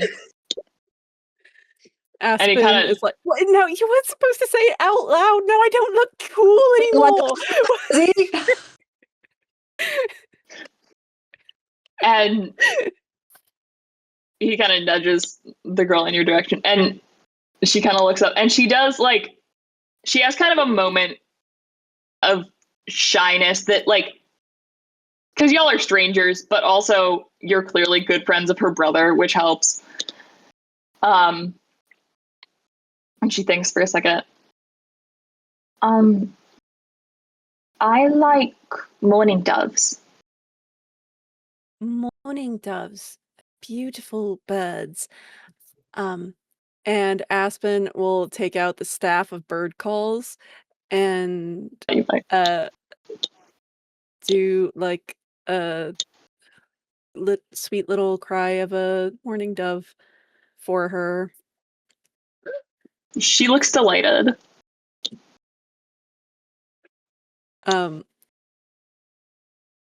That was all I had thought of, and now I am just panicking. That was super cute.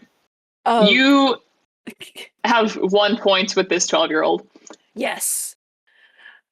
Thank God. Yeah. And Siobhan kind of, after also going over and hugging her cluster of children, after hugging all of you, goes, why don't you all come inside? It's certainly not royal accommodations, but supper's nearly ready. Oh, she'll be fine. Please, Mum. We have We've been quite sleeping on the road. Right, of course. You all seem lovely. Please come inside. Supper's nearly ready. So, yeah. Are there flowers available in the proximity? Yeah. There's like wildflowers. I make a flower crown for Rhea as well. Hell yeah, I you start do. one since that's my go-to. Yeah. Wait, hell what yeah. were their names? Beautiful, wonderful. Rhea was the girl. I don't think we got the brother's name. Yeah, I'd say at some point in this introduction kerfuffle, Ozzy will introduce you to also his brother, whose name is Cormac. Is there a K on the end or no K? No K. It's Cormac. Yeah. And then is Rhea RE. I got you. Hang on.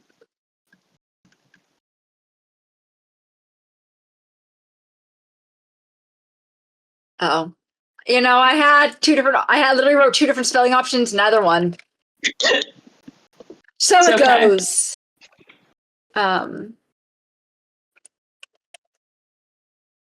Kiva, what's your passive insight? Great question.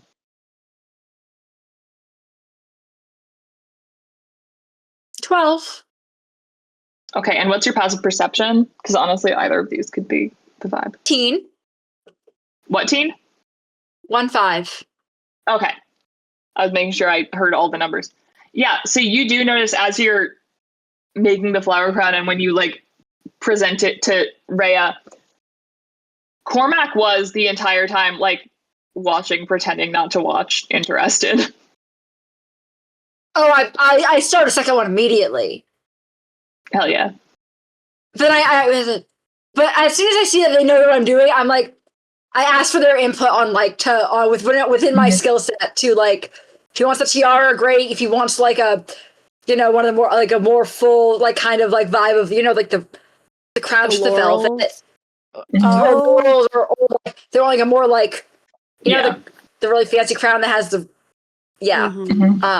they immediately get into like helping you find where like the best flowers are, and like they're in it.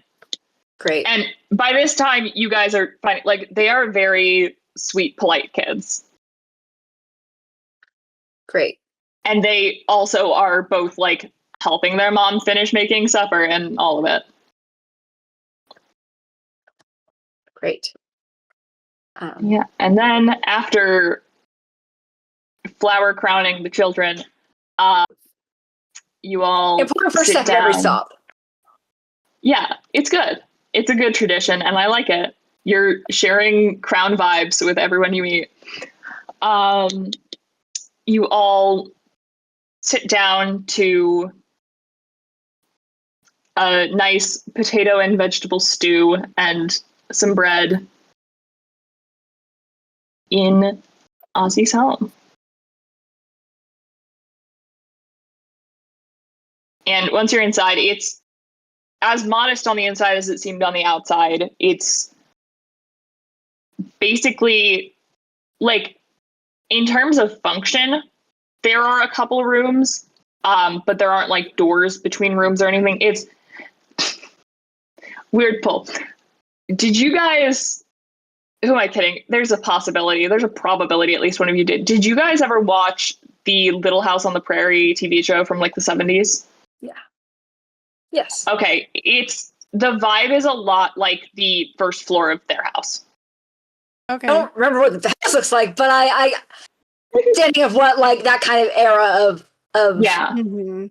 the homes never really have So doors. Yeah. Everything kind Yeah, of in so one it's like- room type thing. Yeah, so there's kind of an area that's kitchen and dining table, and there's like kind of a fireplace that comes down and kind of divides the one room, and what is used as a bedroom beyond, though it seems like in terms of furniture situation, there's like a bed, and then some, like, the other sleeping arrangements are more like floor cot type thing.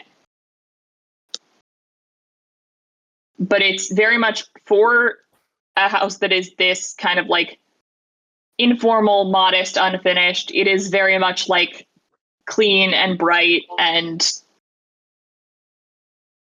it's a very happy home. And that's clear. The stew is delicious. Thank you so much for sharing your meal with us. He was very Thank you. overly- I've never had a princess compliment my cooking before. Thank you. It's Are there any other things you want me to do that you could say? You can say you've had a princess do them in your home. That would be bragging rights or something. You sat down. That was a first. You came in through the front door. That was big. oh my gods. What if you had the Princess of Iradol do the dishes? I feel like that's a huge flex. I couldn't Not possibly. to throw Kiva under the rug. I'd be happy to help, though I don't know how to do that or what it entails or Well, but I'm good news happy to is- learn and Oshin here can help you. He certainly hasn't been home to do the dishes in quite some months. And she Oh, he's got some kind of- chores to make up then. winks teasingly at Ozzy. and if there are any things around the home that you need help that maybe require a tall ladder or a really tall hand, I do grow to be 10 feet tall sometimes, so I could help you out with that. Mhm. Oh. Is that... I know you have a really tall, steep thatched roof, so perhaps if you need help with anything up there. Is that a thing that runs in the royal family? Oh, Oh no, I was kidnapped by giants a little bit when I was a wee thing. Well, kidnap is just the easiest shorthand for it. I was found when I was sort of lost from my parents, and I met a giantess who was very kind and brought me in. She taught me some magic, and she kind of had to give me the ability to grow tall. Otherwise, I couldn't make it up the steps in her home because the steps were quite giant-sized, and I was a wee thing. Of like 8 or so. So, then I've sort of maintained that ability, and I grow very tall and sort of get some more strength and stuff. And also now, when I throw my axe at things, sometimes it has lightning. And that's not a height thing. That's just sort of a magic thing that I got from the giants. that's all But lovely. also, What? have you ever met a giant? No, not personally. No. Or I've been looking for him. impersonally, I suppose. Oh, So if okay. you ever do hear of anybody or anybody comes passing through, please send word because I'd love to find him. Right. In all honesty, you lot are the first people that have passed through in a while that don't live in the surrounding vicinity. But I will certainly keep an ear out. You can let him know that Kiva's looking for him, but not in a threatening way. Right, of course. Of course. But yeah, if you need help with like the roofing or anything, I don't know how to roof anything, but I am tall. Sometimes I could help with like the children's lessons or something. I'm pretty good at that. he's very smart. Like Lovely. I have my like veal on hand so we can do those, or I have a thesaurus with me, but anything. I this is definitely Aspen like assuming that these children get Mhm. regular lessons Cormac because goes, he lived a what? privileged a thesaurus and he Is that takes out like his a type of animal? no he takes out his big book and he puts it on the table and it kind of like thumps a little bit. Wow. This is a thesaurus is a book of words that are Those books synonyms are that words. like yes good job Kiva, you did it, so proud, our lessons have been paying off. No Hey, she's got intelligence. She's making it through. Plot twist. Kiva has this like highest tier royal, like educated and everything. Girl never learned how to read. Don't worry about it. Other people can read to you. That's what we have. Type. Thank you very much. She knows how to read, just not very well or very fast. I'm kidding. Yeah. I was Sorry. say, if anyone could get away with not being able to read, it would be royalty. Absolutely. Yeah. Especially with a literal storyteller as her best friend Right. and constant companion who can just read for her. Anyway, yeah, keep explaining the concept of a thesaurus to the children. I'm loving it. Yeah. So it's like a book of words that lists synonyms for that word and antonyms. So, like, if you're looking... Pretend I don't know what either of those words means. Okay, so it's... A thesaurus is a book of words that... Samesies! That part I caught. Okay. And it'll have a word, and then it will list words that mean the same thing as that word. That's synonyms. Why would you need to know more than one word that means one thing? Because you can see further down the table, Ozzy is dying of laughter. Ozzy is not keeping it even a little bit together at this interaction. Ozzy has been waiting for this. Well, you need, words for the same thing, because like if you just say the same thing over and over again, it gets repetitive and it sounds better when you like rephrase it or you like spin, or else it gets like same old and you're kind of like and okay. Like yeah, Ray and I know how to read.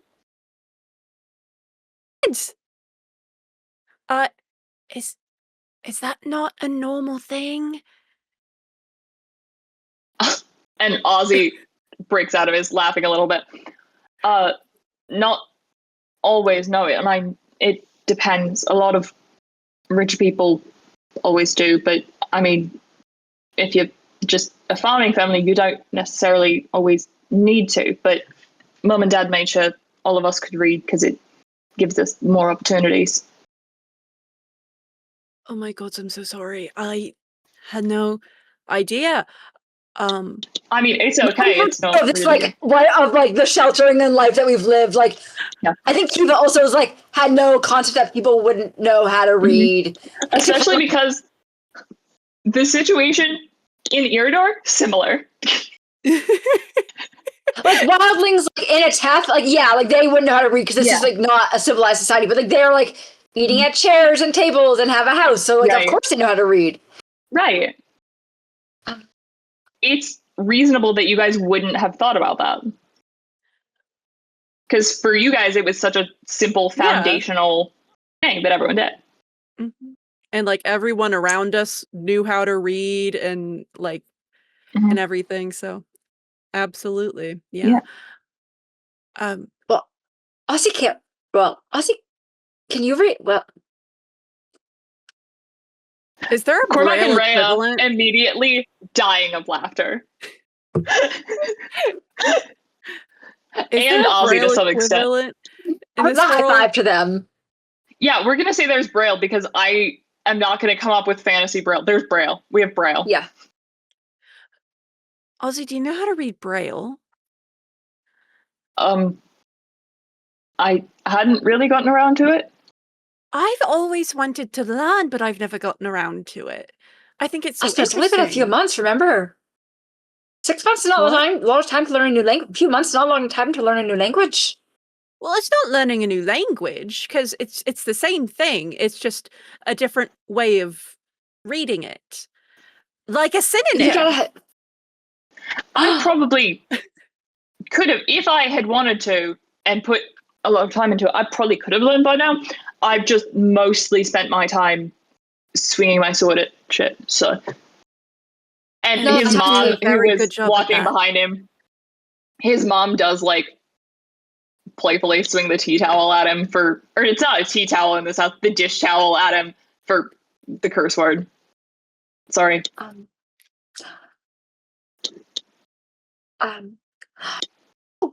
You know what? When it comes to, I would love for you all to come and join my family for our biggest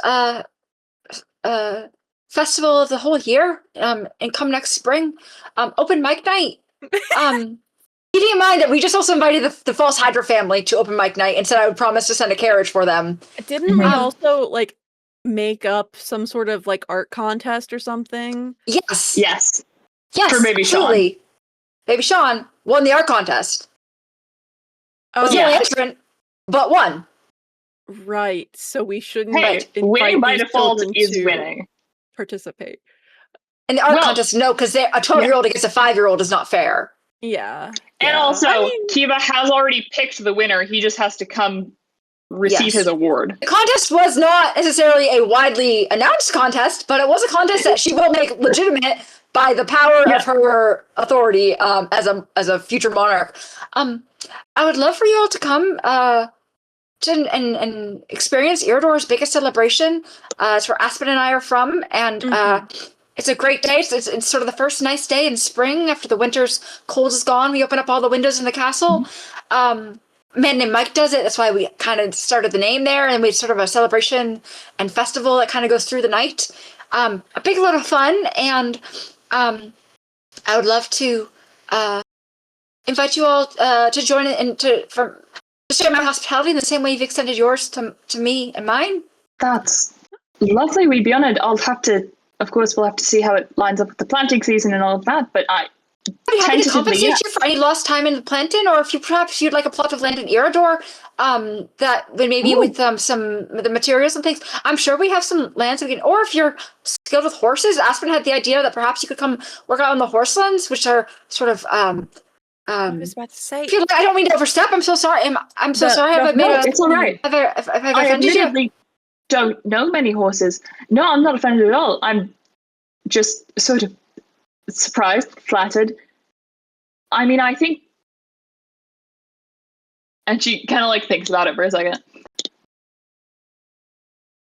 I think I will have to respectfully and very gratefully decline the offer of moving. This is a land that we've built up as a family, and of course, we have a lot of pride in it. But I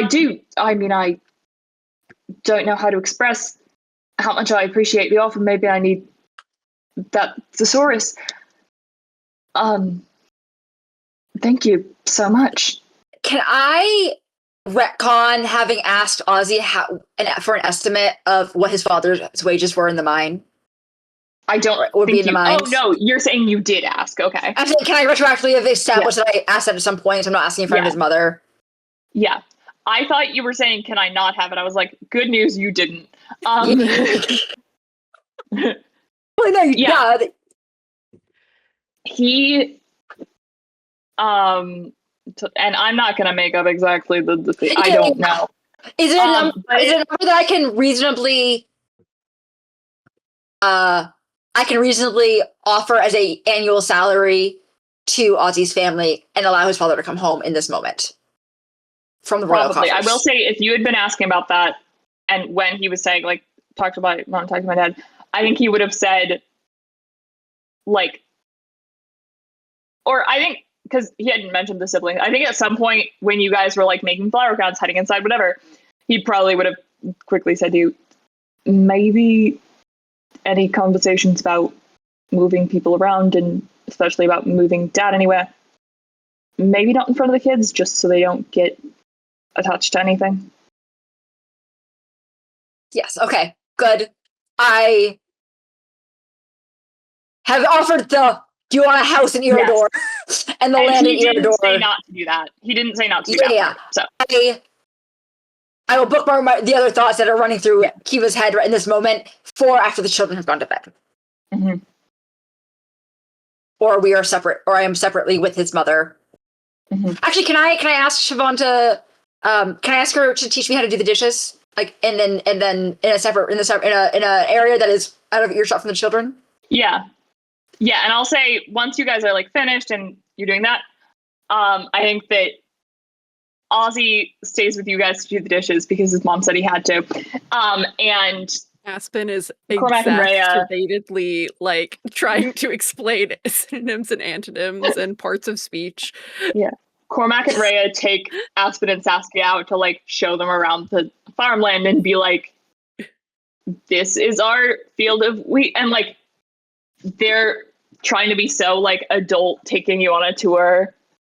Like, you, but a lot of the items on the tour are, like, and this is the pile of rocks we made last year.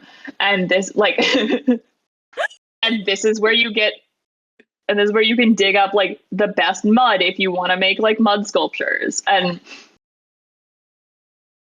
But they do show you all of those sorts of secrets, and also where all of the grain is. Mm-hmm, mm-hmm. Yeah. As we do the dishes, mm-hmm. Kiva, I would like Kiva to sort of casually with Siobhan. Siobhan, something Ozzy and I have been discussing is how to pay him his salary as being part of my royal retinue. And I sort of thought maybe it made sense to sort of send it back here, sort of his home base and sort of home thing. So I was wondering if that would be amenable to you, if I could arrange for that with through the royal accountant. And Ozzy knows he's under no obligation to send anything back to us, but I'm not surprised he insisted. Of course, there would be sort of an additional administrative allowance made for just your holding on to the funds for him, and it would be sort of in the amount in the rough sum area of insert roughly amount of money that would allow his father, in theory, to come home, for you to sort of manage and as you'd like. It would be hit, but also he will be making additional funds, sort of adventuring and things. So, I'll allow you two to discuss the details of it. But it is my plan and intention to get that sort of settled once we're in a town with a strong postal system. And I just thought I'd give you the foresight to know that, so that you can make the arrangements so that there isn't vast sums of gold in your home, since that might be a little bit of a daunting thing to have. Thank you. And you can make the plans and arrangements in advance, and then sort of like gives Ozzy not a knowing look, but like if he tries to cut in in the conversation, she will like, very like with her barbarian strength, like squeeze his arm into silence if he tries to stop her at all. He has mostly just been like watching and like clearly just or I guess not watching, but he's clearly like enjoying watching like his friend hanging out with his mom and like knowing that he and his friends are like able to do this for his family and stuff. And his mom at this point has like given you another huge hug and like a kiss on the cheek and yeah. But he's letting you roll. Yeah. Great. And then we will all right, and then do I have to put my hands in the water to I mean, traditionally, yes, but if you'd rather dry, you I think it'd be much better that I like the pruny fingers feeling. It's a little bit icky when they get all wrinkled. But I'm not used to my heart. I don't want. Please let me help in whatever way I can. It is a team effort, and somebody needs to dry, and that would be perfect. So she hands you the towel and sort of great. Kiva feels like she's playing a really important role in this. Yeah. As Ozzy washes the dishes, he like hands them across to you, and you dry them. And Siobhan shows you like where they go, and clearly for like, because obviously they don't like host large groups in their home often. In order to do supper for this entire group, y'all did use every dish in the household. So she really has to point out to you where things go, because it's not like that plate goes with the other plates. You used all the plates. I know you don't want a new home in order to move to Irador, which completely makes sense. But could I perhaps send along a hireling to plant your fields for you so you can join us at open mic? Vacation home. I will definitely think on it, and I will take that offer into consideration as well. That's wonderful. She is clearly just like so like this is so out of the realm of things she expected to happen in her day or life.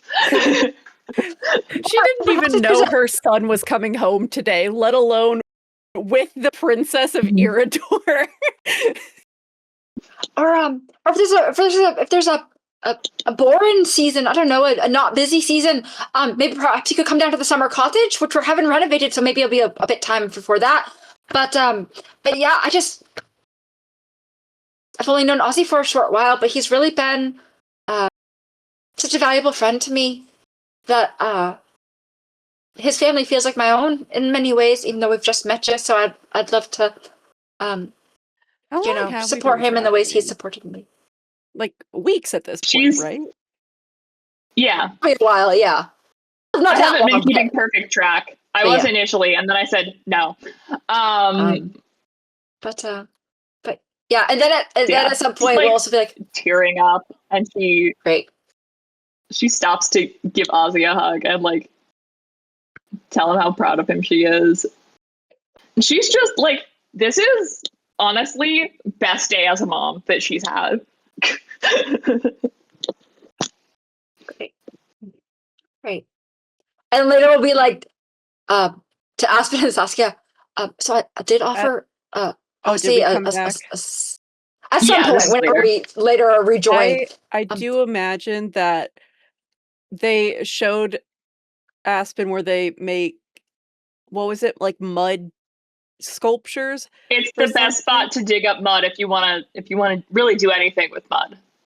I think Aspen has never been allowed to or wanted to play with mud, so I do think they taught him how to play with mud, and so he is a muddy they immediately happily. And Saskia hasn't played with mud a ton because there's not really any moisture where she grew up. Oh, like they had rocks, but girl did not have like a super lush childhood, and we know this. And so they do immediately so happily teach you guys the joy of like kid playground mud pottery. This is really like a very like the haves learning how to like have like unbridled joy, and the have-nots like get like I don't know. Everyone's sort of like giving it away. It's very cute. I know. This is I very much a moment. love this. I love everything that's happening. I'm just happy to be here. At some point later, when we all regroup, under sort of the breath, to Aspen and Saskia. So I did establish that I'm giving Ozzy a salary. So I also plan to sort of allot salaries for you all as part of my sort of retinue. I don't quite know how it's going to happen or like what the process is for that, but just want to let you know that I'm not just sort of favoring him, and that I plan to also compensate you both for your work as my friend. And sort of that's sort of the joys of being a royal, is you can sort of just put your friends on the payroll. And so I'm sort of taking that on early. Feel a little weird about taking money just for being your friend. Like, I don't want to be paid to be your friend. No, I'm not paying you to be my friend. I'm paying you for the work you do as my friend. You gotta work to be a friend of a royal. You gotta go to the balls, and you have to write the stories of the royal stuff that's going on. This is sort of, I'm your patron as an artist. I'm your patron. Okay, I will take that. I will take that. And Ozzy comes over and like slides the thesaurus that has just been still sitting on the table over towards. He goes, "Yeah, Aspen, could you look up synonyms for nepotism? Miss, I can put my friends on the payroll." And he's clearly like teasing, but Aspen does take this seriously. Ozzy, I hope you don't mind that I just sort of gave your entire salary to your mom without asking you, but I thought you kind of would like prefer that. Yeah, no, that's the decision I would have made. So, and then under her breath, I'm hoping that's enough for your dad to come home if that's the choice that your family makes. But just wanted to give that option since you mentioned that money was sort of a sticking point. Been a routine for so long that I don't know what my parents are going to decide, but I really appreciate you opening up the options. Prejudice, bias, cronyism, favoritism, chauvinism, tendency. Sorry. Some of the words are fine. Favoritism's not a problem if it's for the favorites or for a good reason. Yeah. Partisanship? Chauvinism just feels separate. Chauvinism's not good, but some of the other stuff's fine. There's like right, and chauvinism just feels entirely separate to the The other ones don't really sort of, I don't know. But I mean, it does pay to be literally in this case to be nice to be friends with the royal but you all didn't know that I was royal when we became friends. So actually maybe you did, because was I wearing a tiara when I fought? You were rather upfront about it. Yeah. I have my name wrong on the board so people would know who I am. And I think you were upfront enough about it that is why Saskia sought you out. Right. Well, sort of didn't you wear your crown to the last event? Well, I think all of them. Well, sort of the show of strength and power is sort of how I personally demonstrate my worship to Callan Cahir. Is that the right pronunciation? Callan Cahir. To Callan Cahir, who's sort of patron, sort of main god of Irador. It's sort of hard to worship a war god in a peacetime. And then you've been upfront so far about who you are, and nobody's seemingly tried to assassinate you about it yet, so it hasn't been a problem yet. Just scorpions. Right, but I don't think they did that because of your status. They just tried to kill me. All of us. If the salary makes you uncomfortable, you don't have to pay it. I just thought that I would compensate you for sort of going on this roundabout journey on the continent with me, because I know it wasn't necessarily in any of her plans to help me marry me off to the highest power bidder. I would personally absolutely love for the crown to be the patron of my creative exploits, because maybe my dad will see that like on the records. And we're gonna have a big show of bringing you out to him and naming you the official royal scribe and whatever the titles you want. We'll see what we can kind of make happen. We're about to produce a newspaper that gets sent just to your dad about you.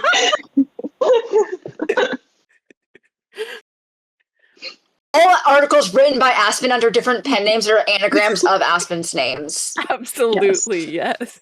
We're gonna have to fit a Q into all of those. You fool.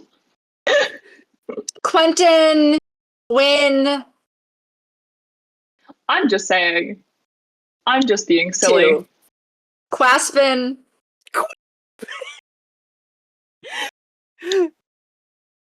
Quaspin Lotus. That's it. That's Quaspin Lonitas.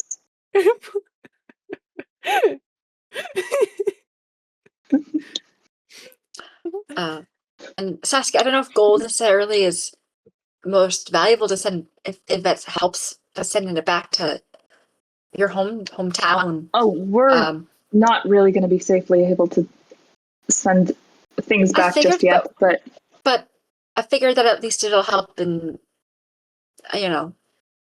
however, we're doing things to help, but I didn't want to display nepotism among my friends.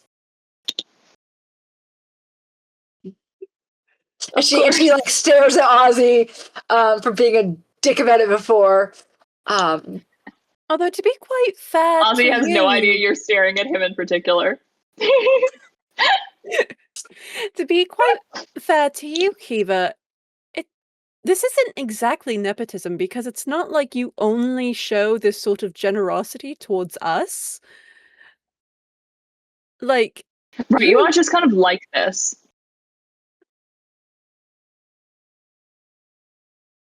You are quite most of the people that I meet in the day-to-day are already quite wealthy themselves. In fact, you're some of the first poor people I've ever spent time with. So, was that rude? No, it's perfect. Never change. I mean, I learned how to wash dishes today. You just We're all very proud. This, and then they're dry, and then you put them away. That is part of it. Yeah. You did like the least bit of work. I feel like you've ever washed a dish in your life. I did have to learn how to wash dishes. Thank you very much. Granted, it was after I had been kicked out. But I did learn. Eventually. Maybe. Well, convincing. Thank you very much. You punches Ozzy. I have expertise in deception. I don't know that you were trying. If you were trying, you can roll. No. I don't want to roll. I just thought it was funny.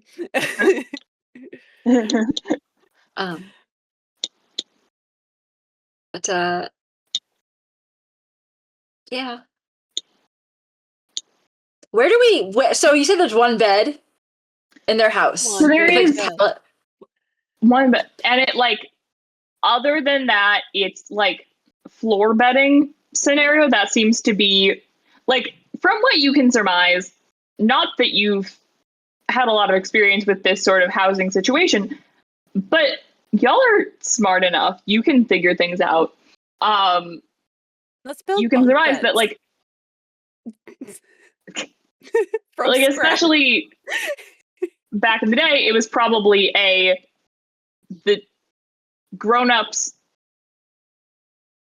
sleep on the bed and the youths with their new spines sleep on the floor. And that's and they're very used to it and chill with it. Ozzy's mom does immediately try to offer you guys the bed and whatever, and she's very Once again, girl has never had a princess in her house. She doesn't really know how to handle it. Can I do like some sort of role? Because I don't know if Kiva would understand that the thing she should do is say no. Because I think that I did maybe like a insight, I guess, or something. I think insight. I'll say insight. Can Aspen Girl give rolls guidance gets a by plus like 2. you didn't need She it. didn't need it. I think it would have been very funny if I failed this and took the bed. Yeah. You've been learning so much. Or perhaps the equivalent would be Aspen elbowing Kiva or something in the stomach when she tries to. I was gonna say like kick her leg or something to like get her to stop. Under the table. It's quite a nice night outside. The weather, perhaps maybe we can do we've been sleeping under the stars for a moment. Perhaps we'll make a go of that. Please keep her in bed. You deserve it. You're welcome to be outside if you prefer, but I mean there is plenty of room where the kids sleep, and there's enough floor space for all of y'all to be cute and cozy. Wherever we sleep. Just Kiva. Yeah. Just as, but Aspen, perhaps you could tell us all a bedtime story. The kids are immediately locked in. Anna does not have to, but Aspen definitely has to. Aspen absolutely does. And Kiva does energy effects on the to help tell Aspen, support Aspen's story. And Saskia does old-fashioned DIY shadow puppets with her hands to accompany this. Because that's how they played on the volcanic island. We're gonna get her a doll. We're gonna get her like a good toy set at some point. We're healing Saskia's inner child today. Absolutely. And really, we've been healing everyone's inner child today. Honestly. Ozzy's mom immediately, without a care in the world as to what anyone's own mom situation was, Ozzy's mom immediately adopted all of you. You're all her children now. That does make things awkward between Aspen and Ozzy. No, because you don't have to be each other's siblings now. Okay. Well, Ozzy's last fiance was also basically her child, so okay, fair enough. Most people she meets that are significantly younger than her are immediately her child. So, occupational hazard, whoever her children marry. Yeah. Also, to be clear, that didn't make her a flower crown as well earlier in the day. Awesome. Just be really clear. All members of the family are wearing them proudly. She have to honor that. Yeah. I do think that Aspen feeling this like motherly like love and like care and he it like hits him a little hard because he hasn't felt that in a while because he hasn't seen his mom in a little while, and he hasn't really heard from her or like his older sister that was also like helped to take care of him when he was younger, or like really any of his siblings. Maybe what's her name? Their name. Sonia? Yeah, Sonia. Maybe Sonia. But even then he's like, family. Miss that. This feels weird. Anyway.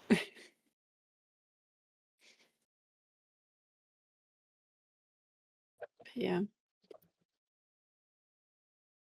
Yay. And then we sleep. Yeah. You all have a lovely, cozy sleep listening to the sounds of the crickets and what so forth. And seeing as somebody has to go to the airport at 5 a.m, maybe we should wrap there.